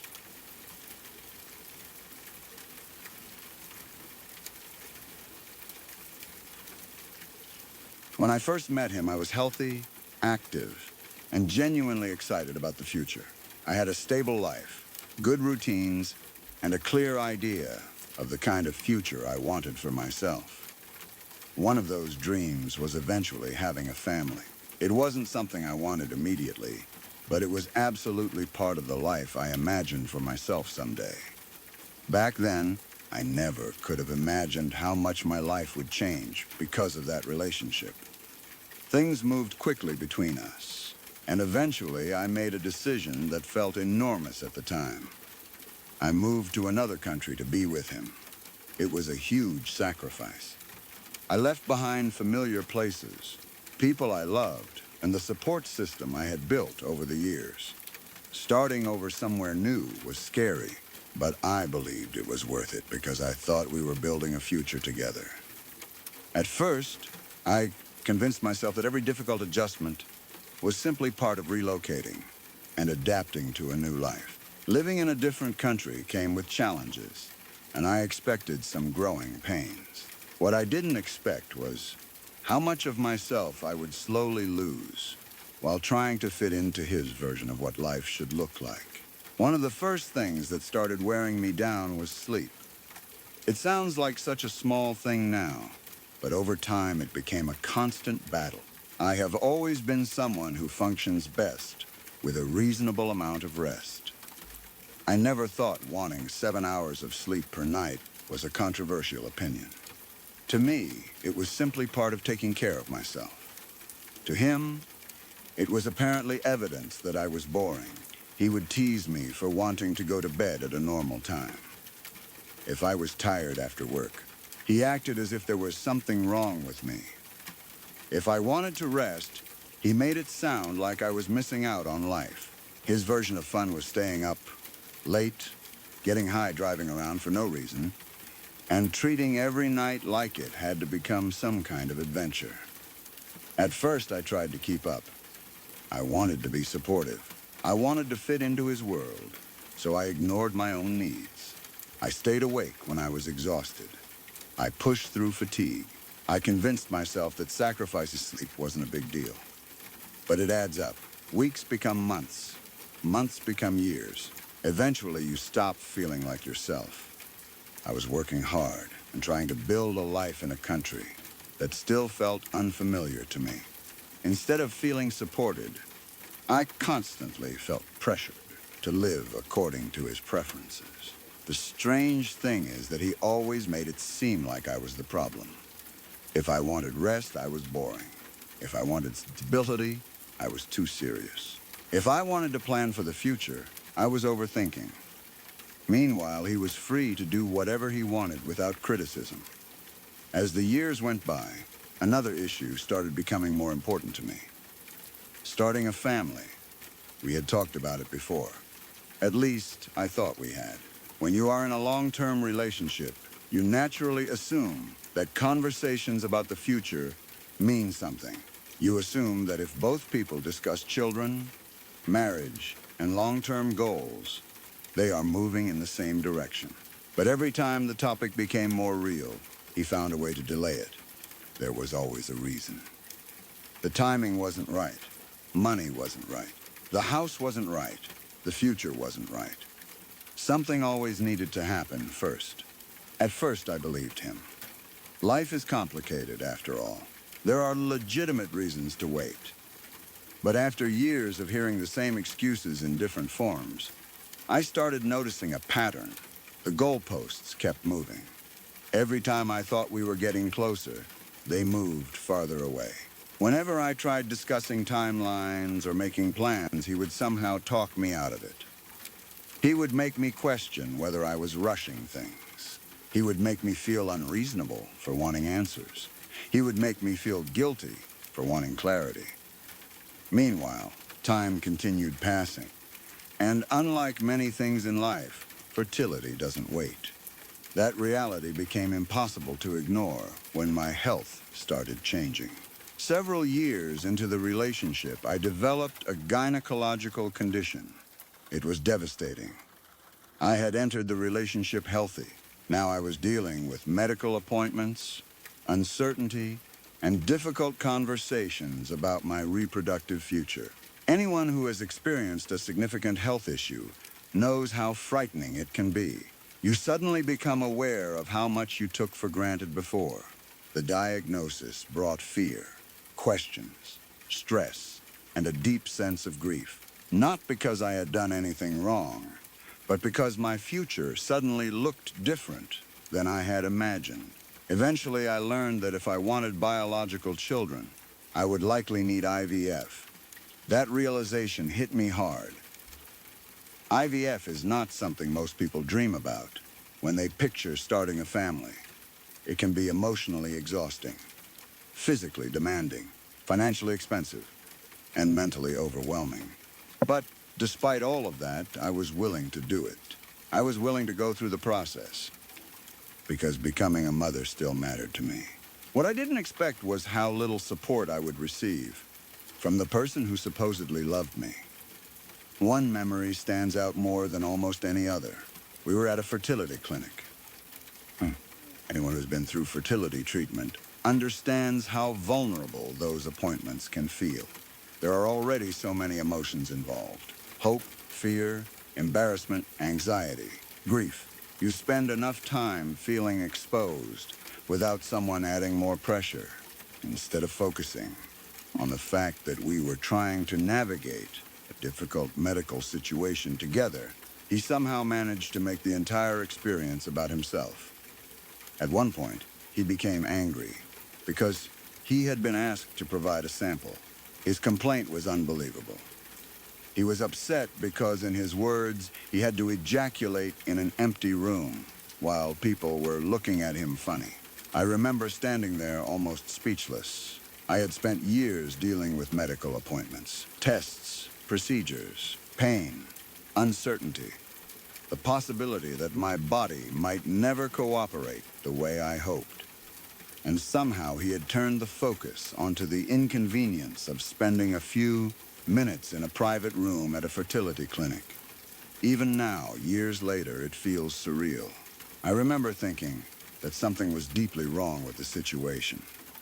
Not because he felt uncomfortable. Lots of people feel uncomfortable during fertility treatment. That part is normal. What wasn't normal was his complete inability to see anyone else's perspective. What wasn't normal was his inability to recognize what I was going through. What wasn't normal was his instinct to make himself the victim in a situation where both of us should have been supporting each other. That moment became one of many moments that slowly opened my eyes. I started looking back over the relationship differently. I started noticing patterns. How often my needs had come second. How often my sacrifices had been expected. How often my feelings had been minimized. How often I had been asked to understand him while he rarely tried to understand me. The longer I reflected, the more obvious everything became. I had moved countries. I had adjusted my life. I had compromised repeatedly. I had ignored warning signs. I had waited patiently. I had given him years, and what had he given me in return? Excuses, delays, broken promises, and endless reasons why the future we talked about could never quite happen. Eventually, something inside me changed. I stopped trying to convince him. I stopped trying to negotiate. I stopped trying to drag him toward a future he clearly wasn't committed to building. For the first time in years, I started asking myself a different question.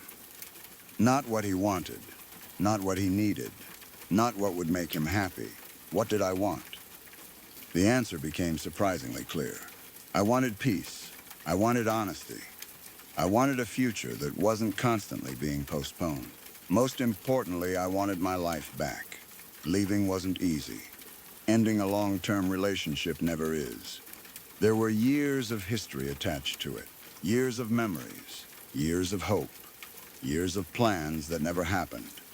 Walking away meant accepting that those dreams would never exist in the form I had imagined. That hurt. But staying would have hurt even more. Because eventually I realized something important. Time is valuable. Especially when you're talking about fertility. Especially when you're talking about family planning. Especially when you're talking about life goals that have biological timelines attached to them. I could not afford to keep waiting for someone who had spent years proving he wasn't serious.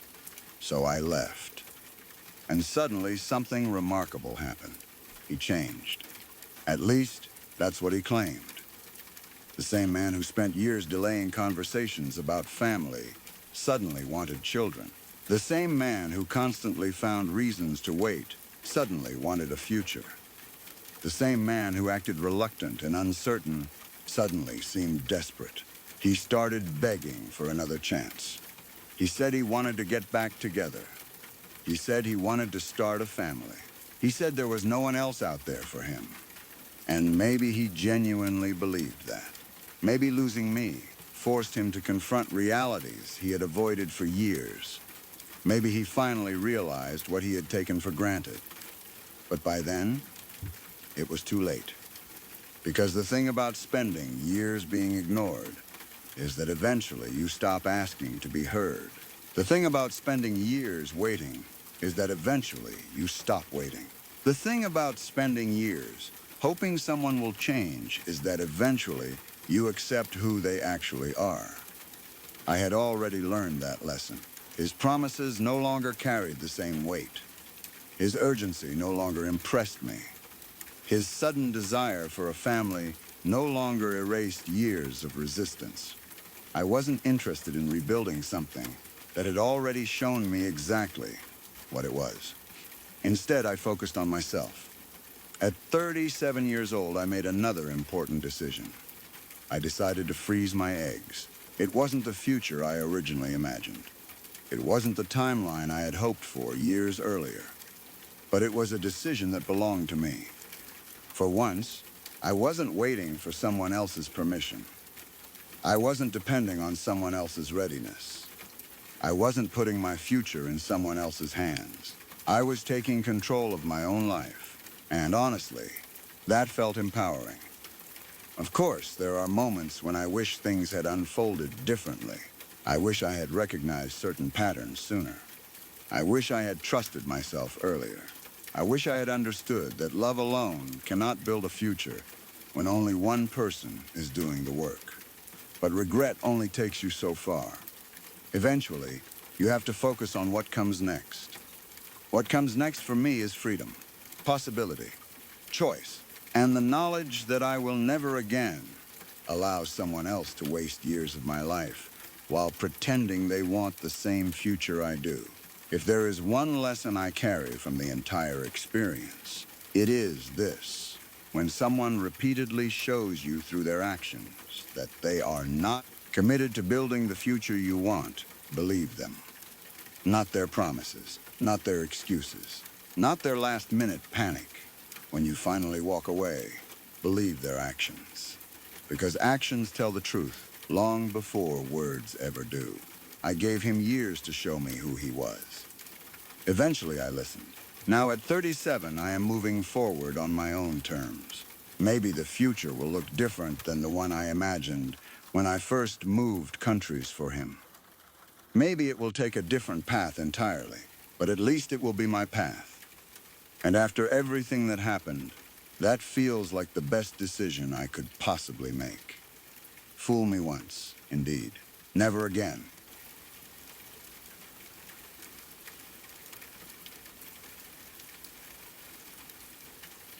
When I think back on the exact moment it finally became impossible to deny, it wasn't some dramatic, movie-style breakup scene. It was quieter and crueler than that. I went to the hospital, and he wouldn't come, even though he knew he was the only person I had left in that area. That detail matters, because being sick or scared is hard enough when you have a support system. But when you're isolated, when you've given up pieces of your life to be somewhere you didn't originally belong, and you're down to one person you're supposed to be able to rely on, the stakes feel different. In that situation, you don't ask for much. You just want someone to show up. You want the one person who claims to love you to step into the moment with you so you're not facing it alone. Instead, I watched him choose not to. I remember checking his location, because by that point I didn't have the luxury of blind trust anymore. I needed reality.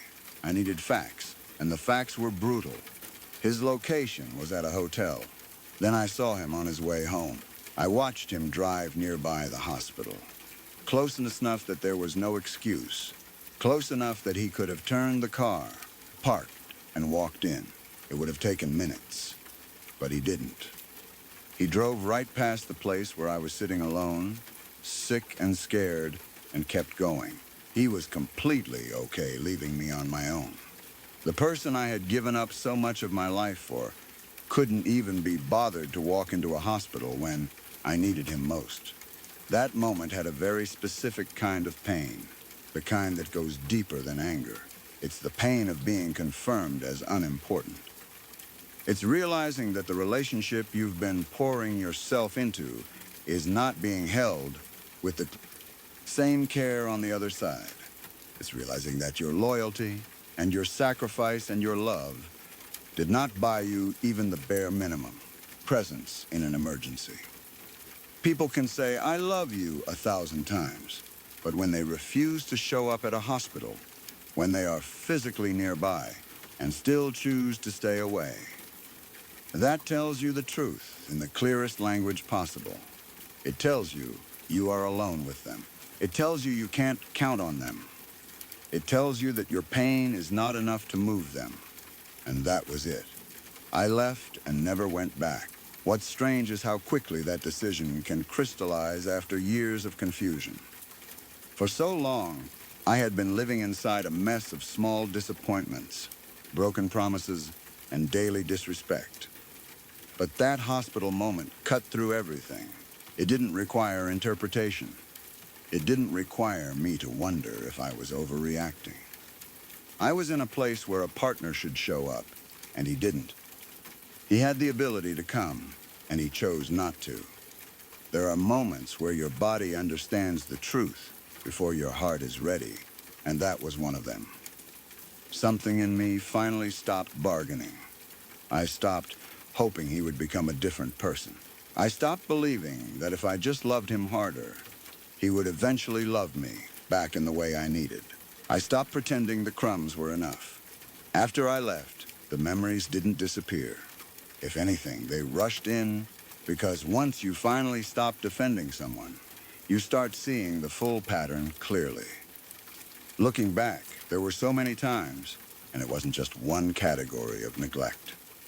It was everything, layered over years like a slow erosion. He would never celebrate my birthday, not even in a simple way, not even the basics, not even the small effort that says, "You matter, and I'm glad you exist." Year after year, he treated my birthday like it was nothing, like celebrating me was a burden. And that kind of thing seems small until you realize it wasn't just the birthday. It was the message behind it. You don't deserve to be honored. You don't deserve to be cherished. You don't deserve to be the center of care for even one day. He cheated on me for nearly 2 decades. That's not a slip. That's not "we had a rough patch." That's a lifestyle. That's someone building a life of lies while looking you in the face and letting you believe you're in a partnership. And he didn't just cheat in a vague, distant way. He cheated with a family member. That detail is nauseating because it isn't just betrayal. It's a violation of trust at the deepest level, the kind that can fracture your sense of safety with people you should have been able to trust. It's like he didn't just want to hurt you. He wanted to dismantle your world. He also wouldn't go out in public with me. And if he did, he would make it miserable. That's such a specific kind of humiliation, because being kept hidden doesn't just make you feel lonely. It makes you feel like you're being treated as something shameful, like you're not worthy of being seen with, like you're a secret he doesn't want attached to his public life. And if you manage to get him to go out, he would punish you for it with bad moods and discomfort, so you'd stop asking. It's a tactic. It teaches you that wanting normal couple experiences comes with consequences. Eventually, you stop pushing, not because you don't want a life, but because you're exhausted from the fight. He never took me on dates. He never included me in his life outside of his apartment. That's another form of being hidden. It means I wasn't a partner. I was a private convenience. I existed in a small box contained to his space, on his terms, and not allowed to touch the wider parts of his world. It's hard to admit how much that chips away at you. It makes you feel like you're not really someone's person. You're someone they keep around, someone they can access when they want, but not someone they proudly share life with. He dismissed me constantly. He took everyone else's side, even when I was right. Even when the facts were on my side, he would still look for ways I was wrong. That dynamic is exhausting because it makes you feel like you can't win, even with reality on your side. You start questioning your own judgment. You start over-explaining. You start defending yourself against things you shouldn't have to defend. And eventually you start feeling like you're arguing with a wall, because the goal was never truth. The goal was to keep you in the wrong position, the smaller position, the position where you have to plead for fairness. He would always try to make me look stupid. That wasn't an accidental miscommunication. It was a pattern of undermining. Little comments, little corrections, little moments where he made sure you felt embarrassed, like your intelligence was a joke, and he was the judge. That kind of behavior is about dominance. People who do that want you to doubt yourself, because it makes you easier to control. He would spend his days on his phone, or playing games when I was there. Like my presence didn't matter, like I was just background noise in the room. But when I wasn't there, he would take forever to text back. That's another cruel little twist, because it means I didn't even get the illusion of being missed. When I was present, I was ignored. When I was absent, I was still not a priority. It makes you feel like you exist in a constant state of waiting, hoping for attention, hoping for warmth, and getting nothing. He made me do everything alone. Even simple things that couples usually do together. Going out, errands, events, social moments. He left me to handle by myself. Not because he couldn't, but because he didn't want to. Because your comfort and companionship were not worth his effort. And over time, doing everything alone starts to feel like you're living two lives. One where you're technically in a relationship, and one where you function like you're single, except you still have to carry someone else's moods and needs. When you put all of that together, it paints a picture that's hard to sit with. It wasn't just that he wasn't good at love. It was that he didn't want to love you in a way that cost him anything. He didn't want to show up. He didn't want to be proud of you. He didn't want to share life. He didn't want to protect you. He wanted a setup where you loved him. You tried, you waited, you stayed hidden, and he stayed in control. That's why it hurts so much now to think about the time. Because time is the one thing you can't get back. It's one thing to lose money, or objects, or even a relationship. Those things can be rebuilt. But losing years to someone who treated you like that feels like losing pieces of your life. And it makes sense that you feel angry and grieving about it. You loved him. You tried to love him into being better. You tried to be patient. You tried to be understanding. And you were met with indifference, betrayal, humiliation, and abandonment. And then you see that he's now with someone who lives life alongside him, not hidden away. That detail stings, because it can trigger that cruel thought. Why her and not me? Why did he hide me and not hide her? Why did I get the version of him that kept me in the shadows? But even that comparison can be a trap, because it pulls you back into his narrative, where you're measuring yourself against someone else to explain his behavior. His behavior wasn't because you weren't worthy.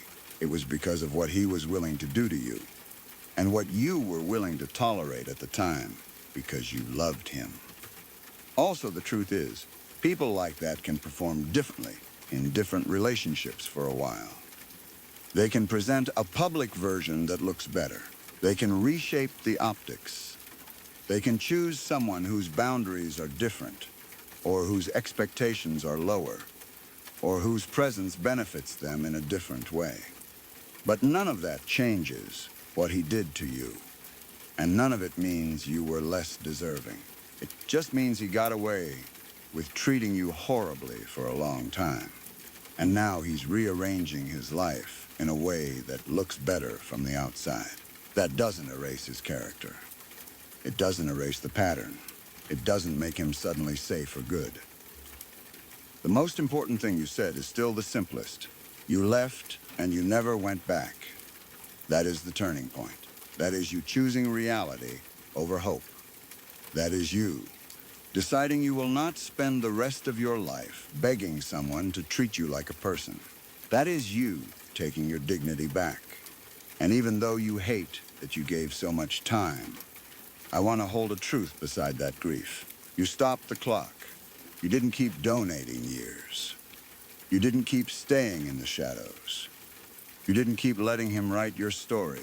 You got out. That matters. Because every year you're not in that relationship is a year you get to belong to yourself again.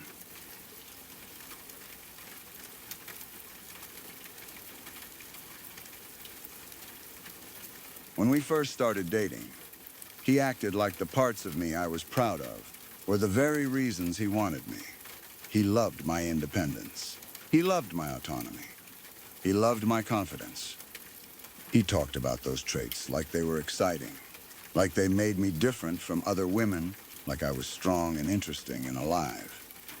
I could feel it in the way he looked at me and the way he spoke about me, like he was impressed. At the time, I believed it.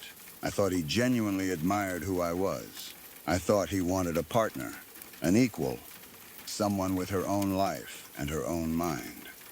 He made it sound like my independence was a turn-on, like it drew him in. But it didn't take long for me to realize he only liked my independence as an idea. He liked it as a personality trait that existed in a neat little package, the kind he could brag about or feel proud of when it made him look good. He liked it when it was directed toward him, when it made me seem confident and fun and low maintenance in the ways that benefited him. But the moment that independence showed up in real life, outside the relationship, in a way that meant I didn't revolve around him, he couldn't handle it. For 6 months, we were almost constantly connected. We spent nearly every night together, and on the nights we weren't physically together, we were still together in another way. We texted. We talked on the phone. We chatted at night like it was a requirement. It was so consistent that it started to feel like a rule, even if he never called it one. There was this unspoken expectation that my evenings belonged to him, that the default setting of my life was to be available. And at first, it didn't seem dangerous, because it looked like closeness. It looked like romance. It looked like two people who couldn't get enough of each other. But over time, it started to feel less like intimacy and more like control, like the relationship had quietly become a schedule I was expected to follow. The real test came the one time I did something completely normal. I went out by myself and had a good time. I didn't sneak around. I didn't lie. I didn't do anything shady. I simply went out with friends the way adults do. I'm the kind of person who can go out alone and still enjoy myself. I don't need a partner attached to my hip to feel safe or to have fun. I can socialize. I can laugh. I can be with people I like and come home and go to bed. That's always been part of who I am, and it was supposedly the part he loved about me. But the one time I actually practiced that independence, he reacted like I had committed some huge betrayal. Suddenly, in his mind, I was out of control. Suddenly, I was irresponsible. Suddenly, I was probably cheating. He didn't just express concern. He didn't say, "Hey, are you okay?" Or "Did you get home safe?" He attacked my character. He used that one night as evidence that something was wrong with me, that I couldn't be trusted, that my choices were suspicious. It wasn't about the actual facts. It was about the story he wanted to tell, the story where I was the problem and he was the judge. He said, "People in relationships don't go out and get drunk without their partners." That sentence is so revealing because it's not a boundary, it's a rule. It's a controlling statement dressed up as morality. He presented it like it was common sense, like every couple on Earth has agreed to this law, and I was breaking it. But I disagree, and I still disagree. Being in a relationship doesn't mean you lose your freedom. It doesn't mean you stop being a person with friendships and choices. It doesn't mean your partner owns your social life. Healthy relationships have trust. They have space. They have room for each person to be themselves. People in healthy relationships can go out with friends. They can have a night out. They can even get a little too drunk once in a while, learn from it, laugh about it later, and still be respected. Also, the truth is, I don't even drink a lot. It was a one-off night for me. I drank too much. I went home. I passed out. That was it. No cheating, no drama, no danger, no hidden story. Just a night where I let loose more than usual, and then went to sleep in my own bed, like a normal person. And yet he put me through absolute hell for it. What messed with my head was how intense his reaction was, compared to what actually happened. It was like he took that one night and turned it into a full trial where I was guilty no matter what I said. He wasn't interested in hearing the truth. He was interested in punishing me. He threw horrible words at my character, the kind of words that stick with you, because they aren't about the event, they're about who he claimed I was. He acted like I had done something unforgivable, and the punishment didn't match the crime, which is exactly how control works. It's designed to make you think twice next time. It's designed to make you feel that freedom comes with consequences. It's designed to train you to keep your life small so he can feel safe. That's why it felt like hell. Not because you regretted the night itself, but because of what he did afterward. He turned a normal adult experience into a weapon. He used it to try to reshape your behavior. He wanted you to believe that going out without him was inherently wrong. He wanted you to accept his definition of what a relationship should be, where your independence only exists as long as it never inconveniences him. And once I saw that, I couldn't unsee it. Because a man who truly loves your independence doesn't punish you for using it. A man who truly respects you doesn't jump to cheating accusations because you had a night out. A secure partner might say, "Hey, please be careful," or "I missed you," or "I'm glad you got home safe." But they don't attack your character. They don't call you irresponsible as a way to control you. They don't rewrite the rules of adulthood to keep you tethered. It also made me realize that this wasn't just about drinking. If it had been about safety, he would have focused on safety. If it had been about concerns, he would have asked questions with care. But it wasn't. It was about the fact that I did something without him and didn't revolve around him for a night. That's what he couldn't handle. He couldn't handle the idea that I could exist and enjoy myself outside of his orbit. He couldn't handle not being the center, and I think that's the biggest irony of all. At the beginning, he claimed that my confidence and autonomy were what attracted him. But what he really wanted was the feeling of having a confident woman choose him, because that boosted his ego. He wanted the trophy of being with someone independent, but he didn't want the reality of dating someone who actually lives that way. So no, we're not dating anymore.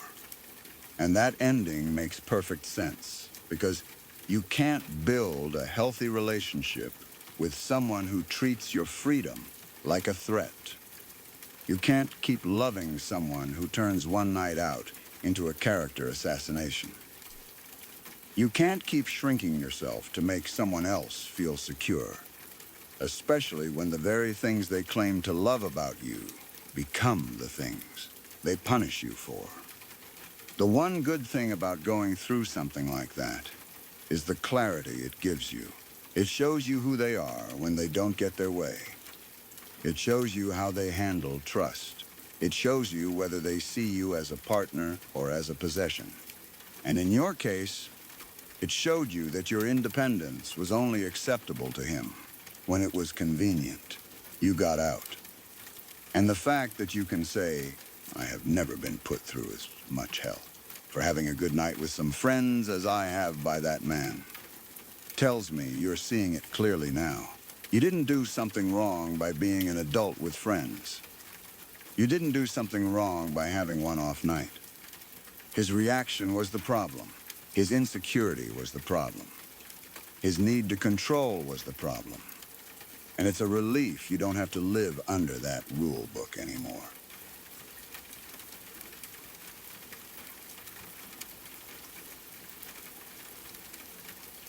Back in 2008, the recession hit like a wave that didn't care who it knocked over.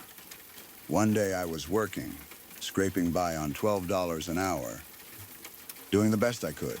And the next day I was laid off. I remember how quickly the ground can disappear under you when the economy turns. It wasn't just about losing a paycheck. It was the panic that comes with it. The way every bill suddenly feels louder.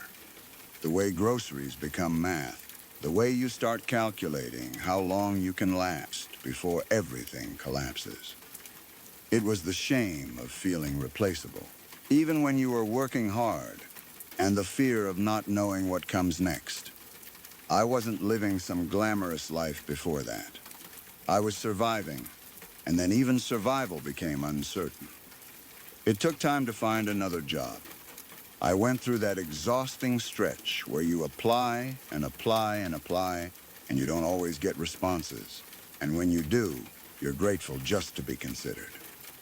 I was living on unemployment, trying to stretch it as far as it would go, trying to stay calm, even though I felt like my whole future was balancing on something fragile. Meanwhile, he was still unemployed too, but his situation wasn't just, the recession is rough. He had a theft issue at his previous employer, which meant his unemployment wasn't simply bad luck. It was a consequence. It was something that followed him. And whether he admitted it or not, it shaped the way he moved through the world. I was trying to claw my way into stability, and he was stuck in a mess of his own making. Then, eventually, something good finally happened. I found an amazing job, $50,000 a year, plus bonuses. In 2008, after the kind of stress I'd been carrying, that wasn't just a job. It was a door opening. It was relief. It was the first time in a long time I felt like I could breathe. It meant I could stop counting pennies quite so tightly. It meant we wouldn't have to struggle the same way anymore. It meant there was a future again, a real one, not just a plan made out of hope. And what made it even more meaningful was that it happened right around my birthday. It felt like life was giving me this rare moment where everything lined up. A new job, a new start, a chance to celebrate something instead of always bracing for the next problem. I wanted to mark it. I wanted to feel joy. I wanted to share it with someone who was supposed to be on my team. So I took what little I had left, and I made it work. I used most of the remaining unemployment, money I had, even though it was risky, even though part of me knew I should keep every penny just in case. I wasn't being reckless. I was trying to hold on to something human. I was trying to say, we've been through hell, and now we have a reason to celebrate. I even used a buy one, get one dinner coupon, because that's where we were financially. We weren't doing fancy. We were doing, let's make this feel special, without spending what we don't have. And I thought it was sweet. I thought it was hopeful. I thought it was a symbol of us moving forward. I genuinely believed he would be happy. Not just happy for me, but happy for us. We lived together. We shared bills. We shared a home. In my mind, my success meant his life would get easier too. My paycheck would cover rent and groceries and utilities. It would take pressure off both of us. It meant we could stop living in that constant state of scraping by. I thought he'd be relieved. I thought he'd be proud. I thought he'd look at me and see that I was fighting for our life, that I was trying to build stability, that I was stepping into something better for both of us. I didn't understand yet that some people don't see your success as shared relief. Some people see it as a threat. We went out to dinner, and I remember feeling excited in this careful, cautious way, like I didn't want to jinx it. I remember wanting to enjoy the moment. I remember wanting to feel like we were a couple celebrating a milestone. I wanted to laugh. I wanted to talk about the new job and what it could mean. I wanted to feel like we were stepping into a new chapter together. Instead, he got drunk. Not a little tipsy. Not I'm celebrating. He got the kind of drunk that changes the atmosphere, The kind that makes your stomach tighten because you can feel things slipping. I watched him get louder, heavier, less controlled. I watched the mood shift from celebration to tension, and I didn't even fully understand why it was happening. I kept thinking, what is going on? Why is he acting like this? This is supposed to be a good night. This is my birthday. This is our relief. And then he did the thing that still feels unreal even after all these years. He left me at the restaurant. He didn't say he was stepping outside for air and then come back. He didn't say he needed to go home and would call a cab for me. He didn't have a calm conversation. He just left. And he didn't just leave on foot. He left in my car. He got into my car and drove away, leaving me there, sitting with the wreckage of what was supposed to be a happy night. I remember the shock of it, that moment where your brain can't immediately accept what's happening. I remember looking around like maybe I missed something, like maybe he'd come back.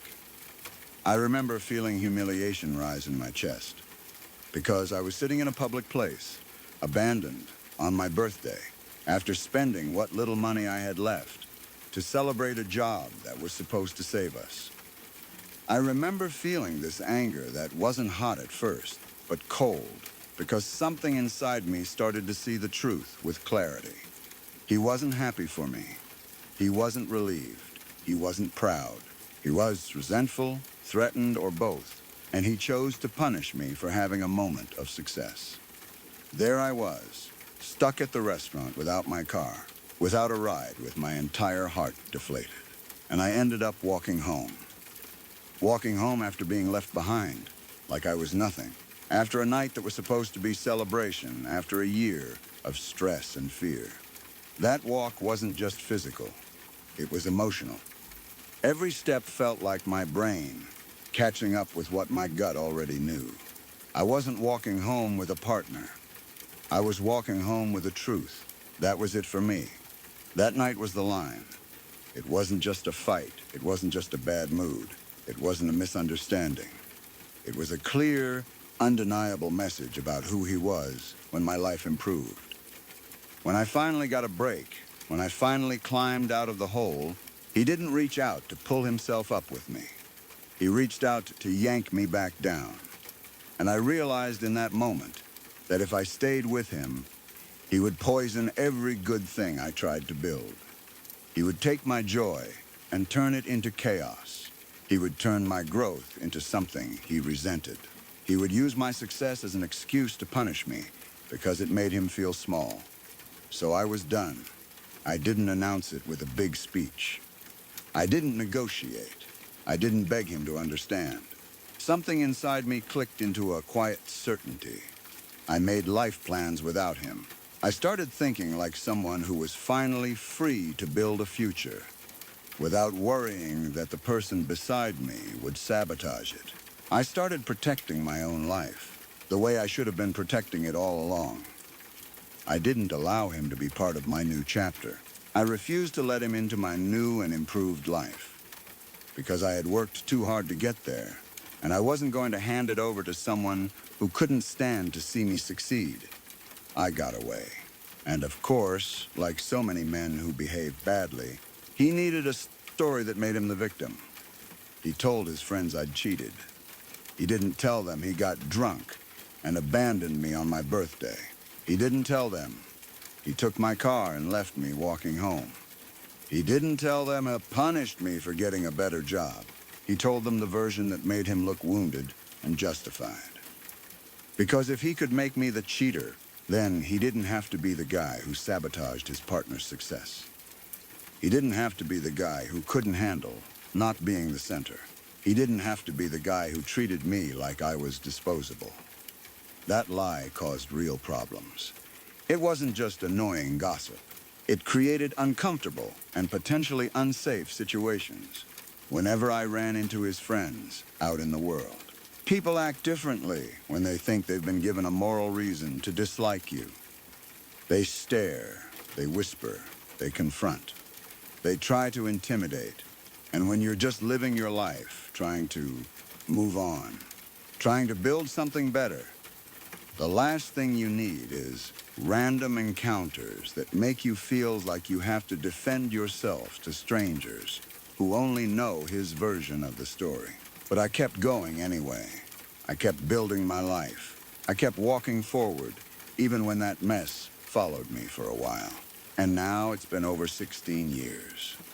That time matters because it proves something important. Leaving was the right choice. It proves that my life didn't end because I chose myself. It got better. It proves that the fear and discomfort of stepping away was temporary, but the freedom was permanent. It proves that I didn't need him in order to thrive. In fact, I needed to lose him in order to thrive. Because a person who abandons you in public on your birthday, who takes your car, who drinks away your celebration, and then lies to make you. The villain is not a partner. They are an anchor. They are a problem disguised as a relationship. Looking back, I see that the job wasn't just a career upgrade. It was a turning point. It was the moment my life offered me a different path. And instead of letting him ruin it, I took it. I chose the future I earned. I chose stability. I chose dignity. I chose a life where my success wasn't something I had to hide or soften to protect someone else's ego. And even though that night at the restaurant hurt like hell in the moment, I'm grateful for the clarity it gave me, because it showed me exactly who he was at the moment I needed to know. It showed me that he didn't want a partnership. He wanted control. He wanted comfort without effort. He wanted to be carried without feeling inferior. And when he couldn't get that, he turned cruel. I walked home that night. But in a strange way, I also walked out of the life I would have had if I stayed with him. And I'm thankful I did, because 16 years later, I can say it plainly, I got away. I built a better life, and all is well now.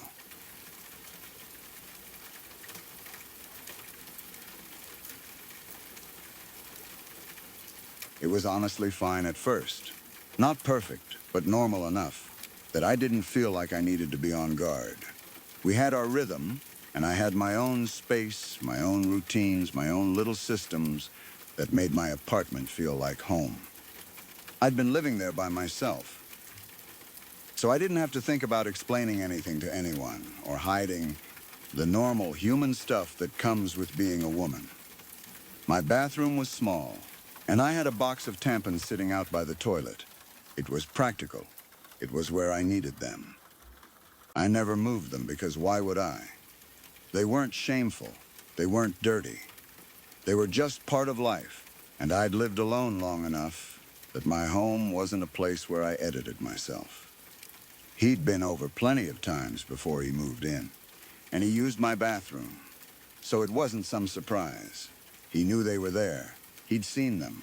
He'd walked past them. There was no confusion. So when he eventually moved into my apartment, I didn't even think about the tampons. I didn't think about them at all, because they were just tampons, a normal thing. And I had no reason to imagine they'd ever become a weapon. Then something happened that should have been nothing.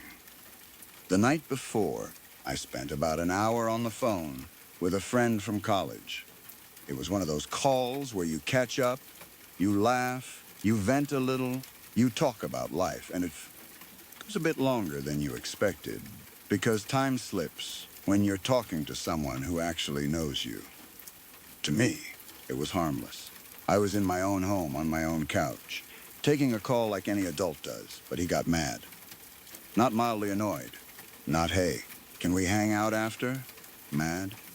He was angry like I had committed some offense, like I had chosen someone else over him, like my attention belonged to him by default, and I had stolen it away for an hour.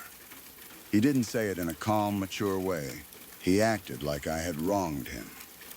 And I remember feeling that weird tension that comes when you realize someone's reaction doesn't match the situation. It's like your brain starts whispering, this is bigger than it should be. The next day, I was approaching my period. I didn't announce it for drama. I mentioned it the same way you'd mention any normal fact when you live with someone. Like, hey, just so you know, I'm about to start.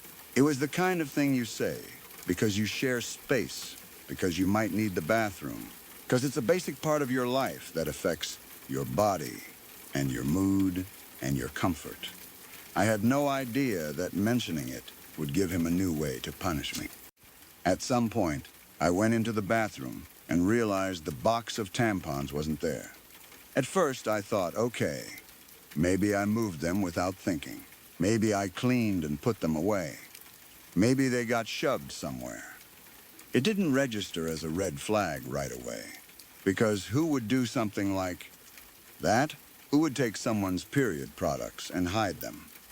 It's such a strange, specific thing to do that your mind naturally searches for a normal explanation first. But I couldn't find them. I checked the obvious places. Under the sink, in the cabinet, in the drawer, on the back of the toilet, in the closet. I opened everything, looked behind stuff, moved things around. I asked him casually at first, like maybe he'd put them somewhere while tidying. He didn't answer. I asked again. He stayed vague. I looked harder. I started feeling that rising panic you get when your period is coming in. You know you need what you need, and suddenly it's not there. That moment is already stressful, and the stress makes you feel even more vulnerable. You don't want to be scrambling around your home, counting minutes, hoping you don't start bleeding unexpectedly with no supplies. I asked him directly where my tampons were.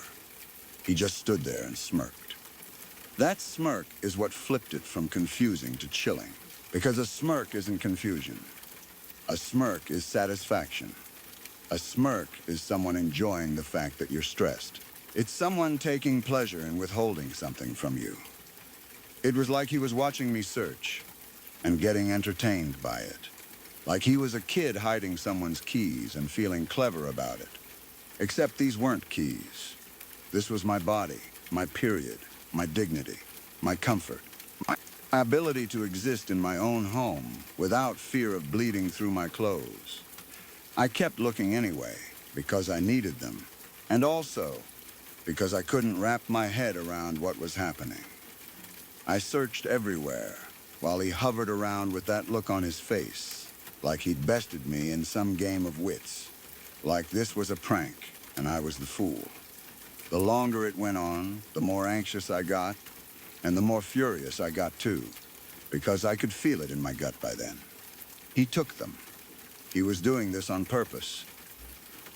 Eventually, I found a pad I had forgotten about, stuffed at the bottom of one of my purses. It was one of those backup pads you forget you have until you're desperate. And I felt this wave of relief just from having something. Anything, because at least now, I wasn't going to be trapped. I used it and tried to breathe. But the relief didn't last, because the anger was already there, burning under my skin.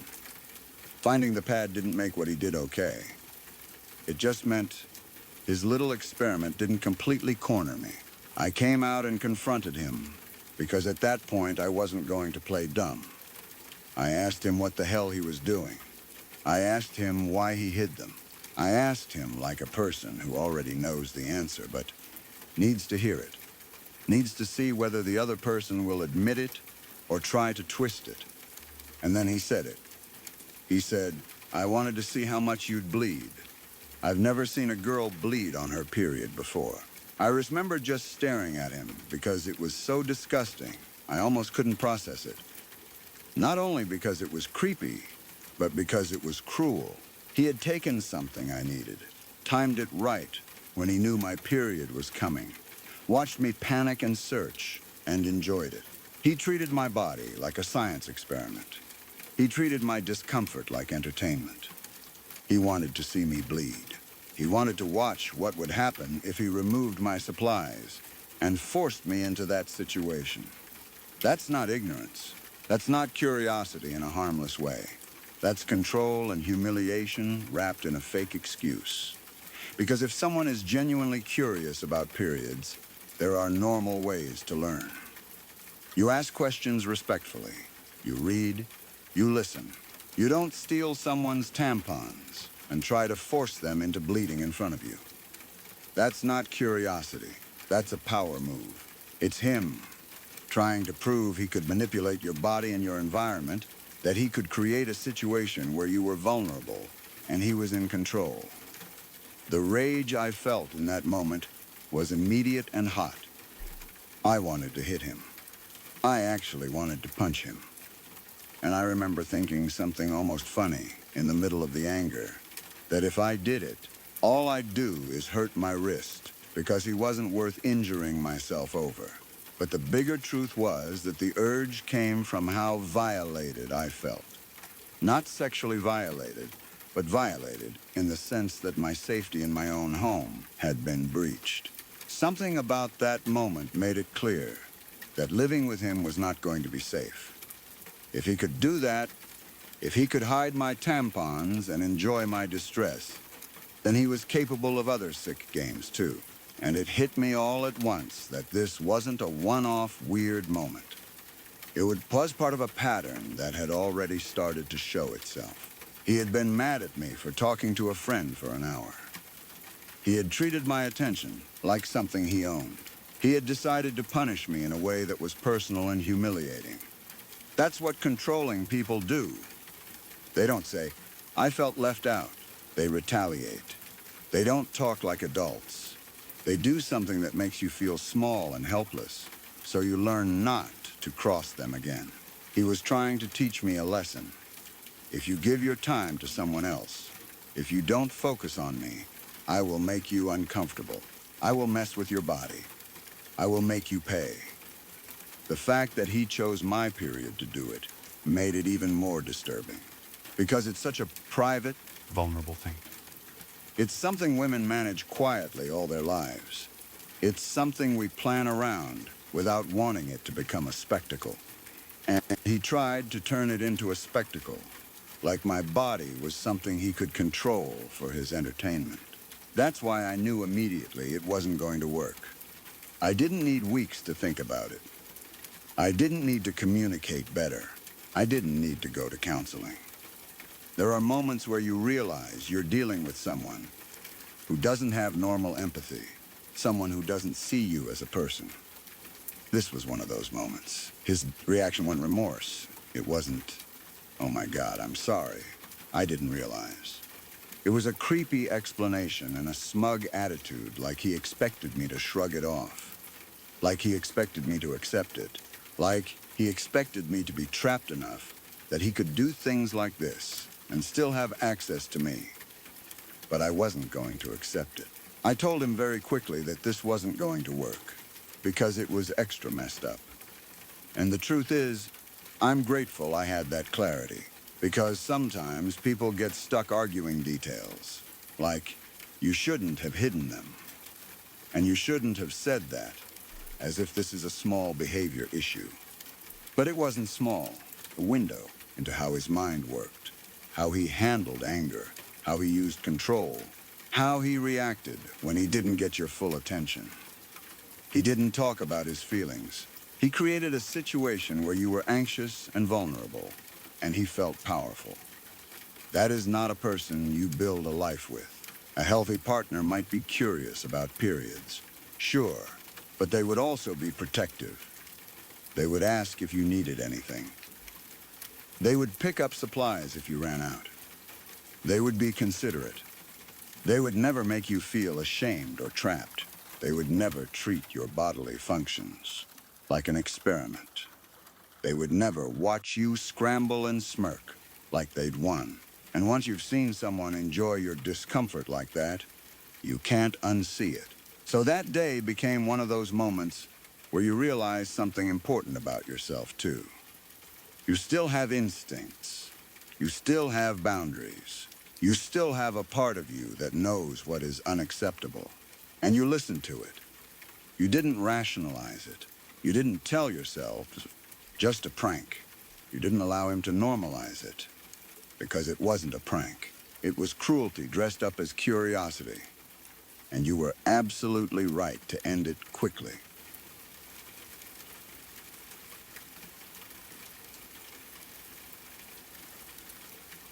If you've stayed with me this far, then these stories didn't simply pass the time. They stayed with you. Everything you heard tonight was real. Real people. Real moments. And in each one, something quietly slipped out of place. If you'd like more of the kind that don't let go so easily, subscribe to Crowvane Manor. There are more rooms left open and more stories waiting behind every door. I'm grateful you spent this part of your night here. Rest well, and I'll be waiting when you return.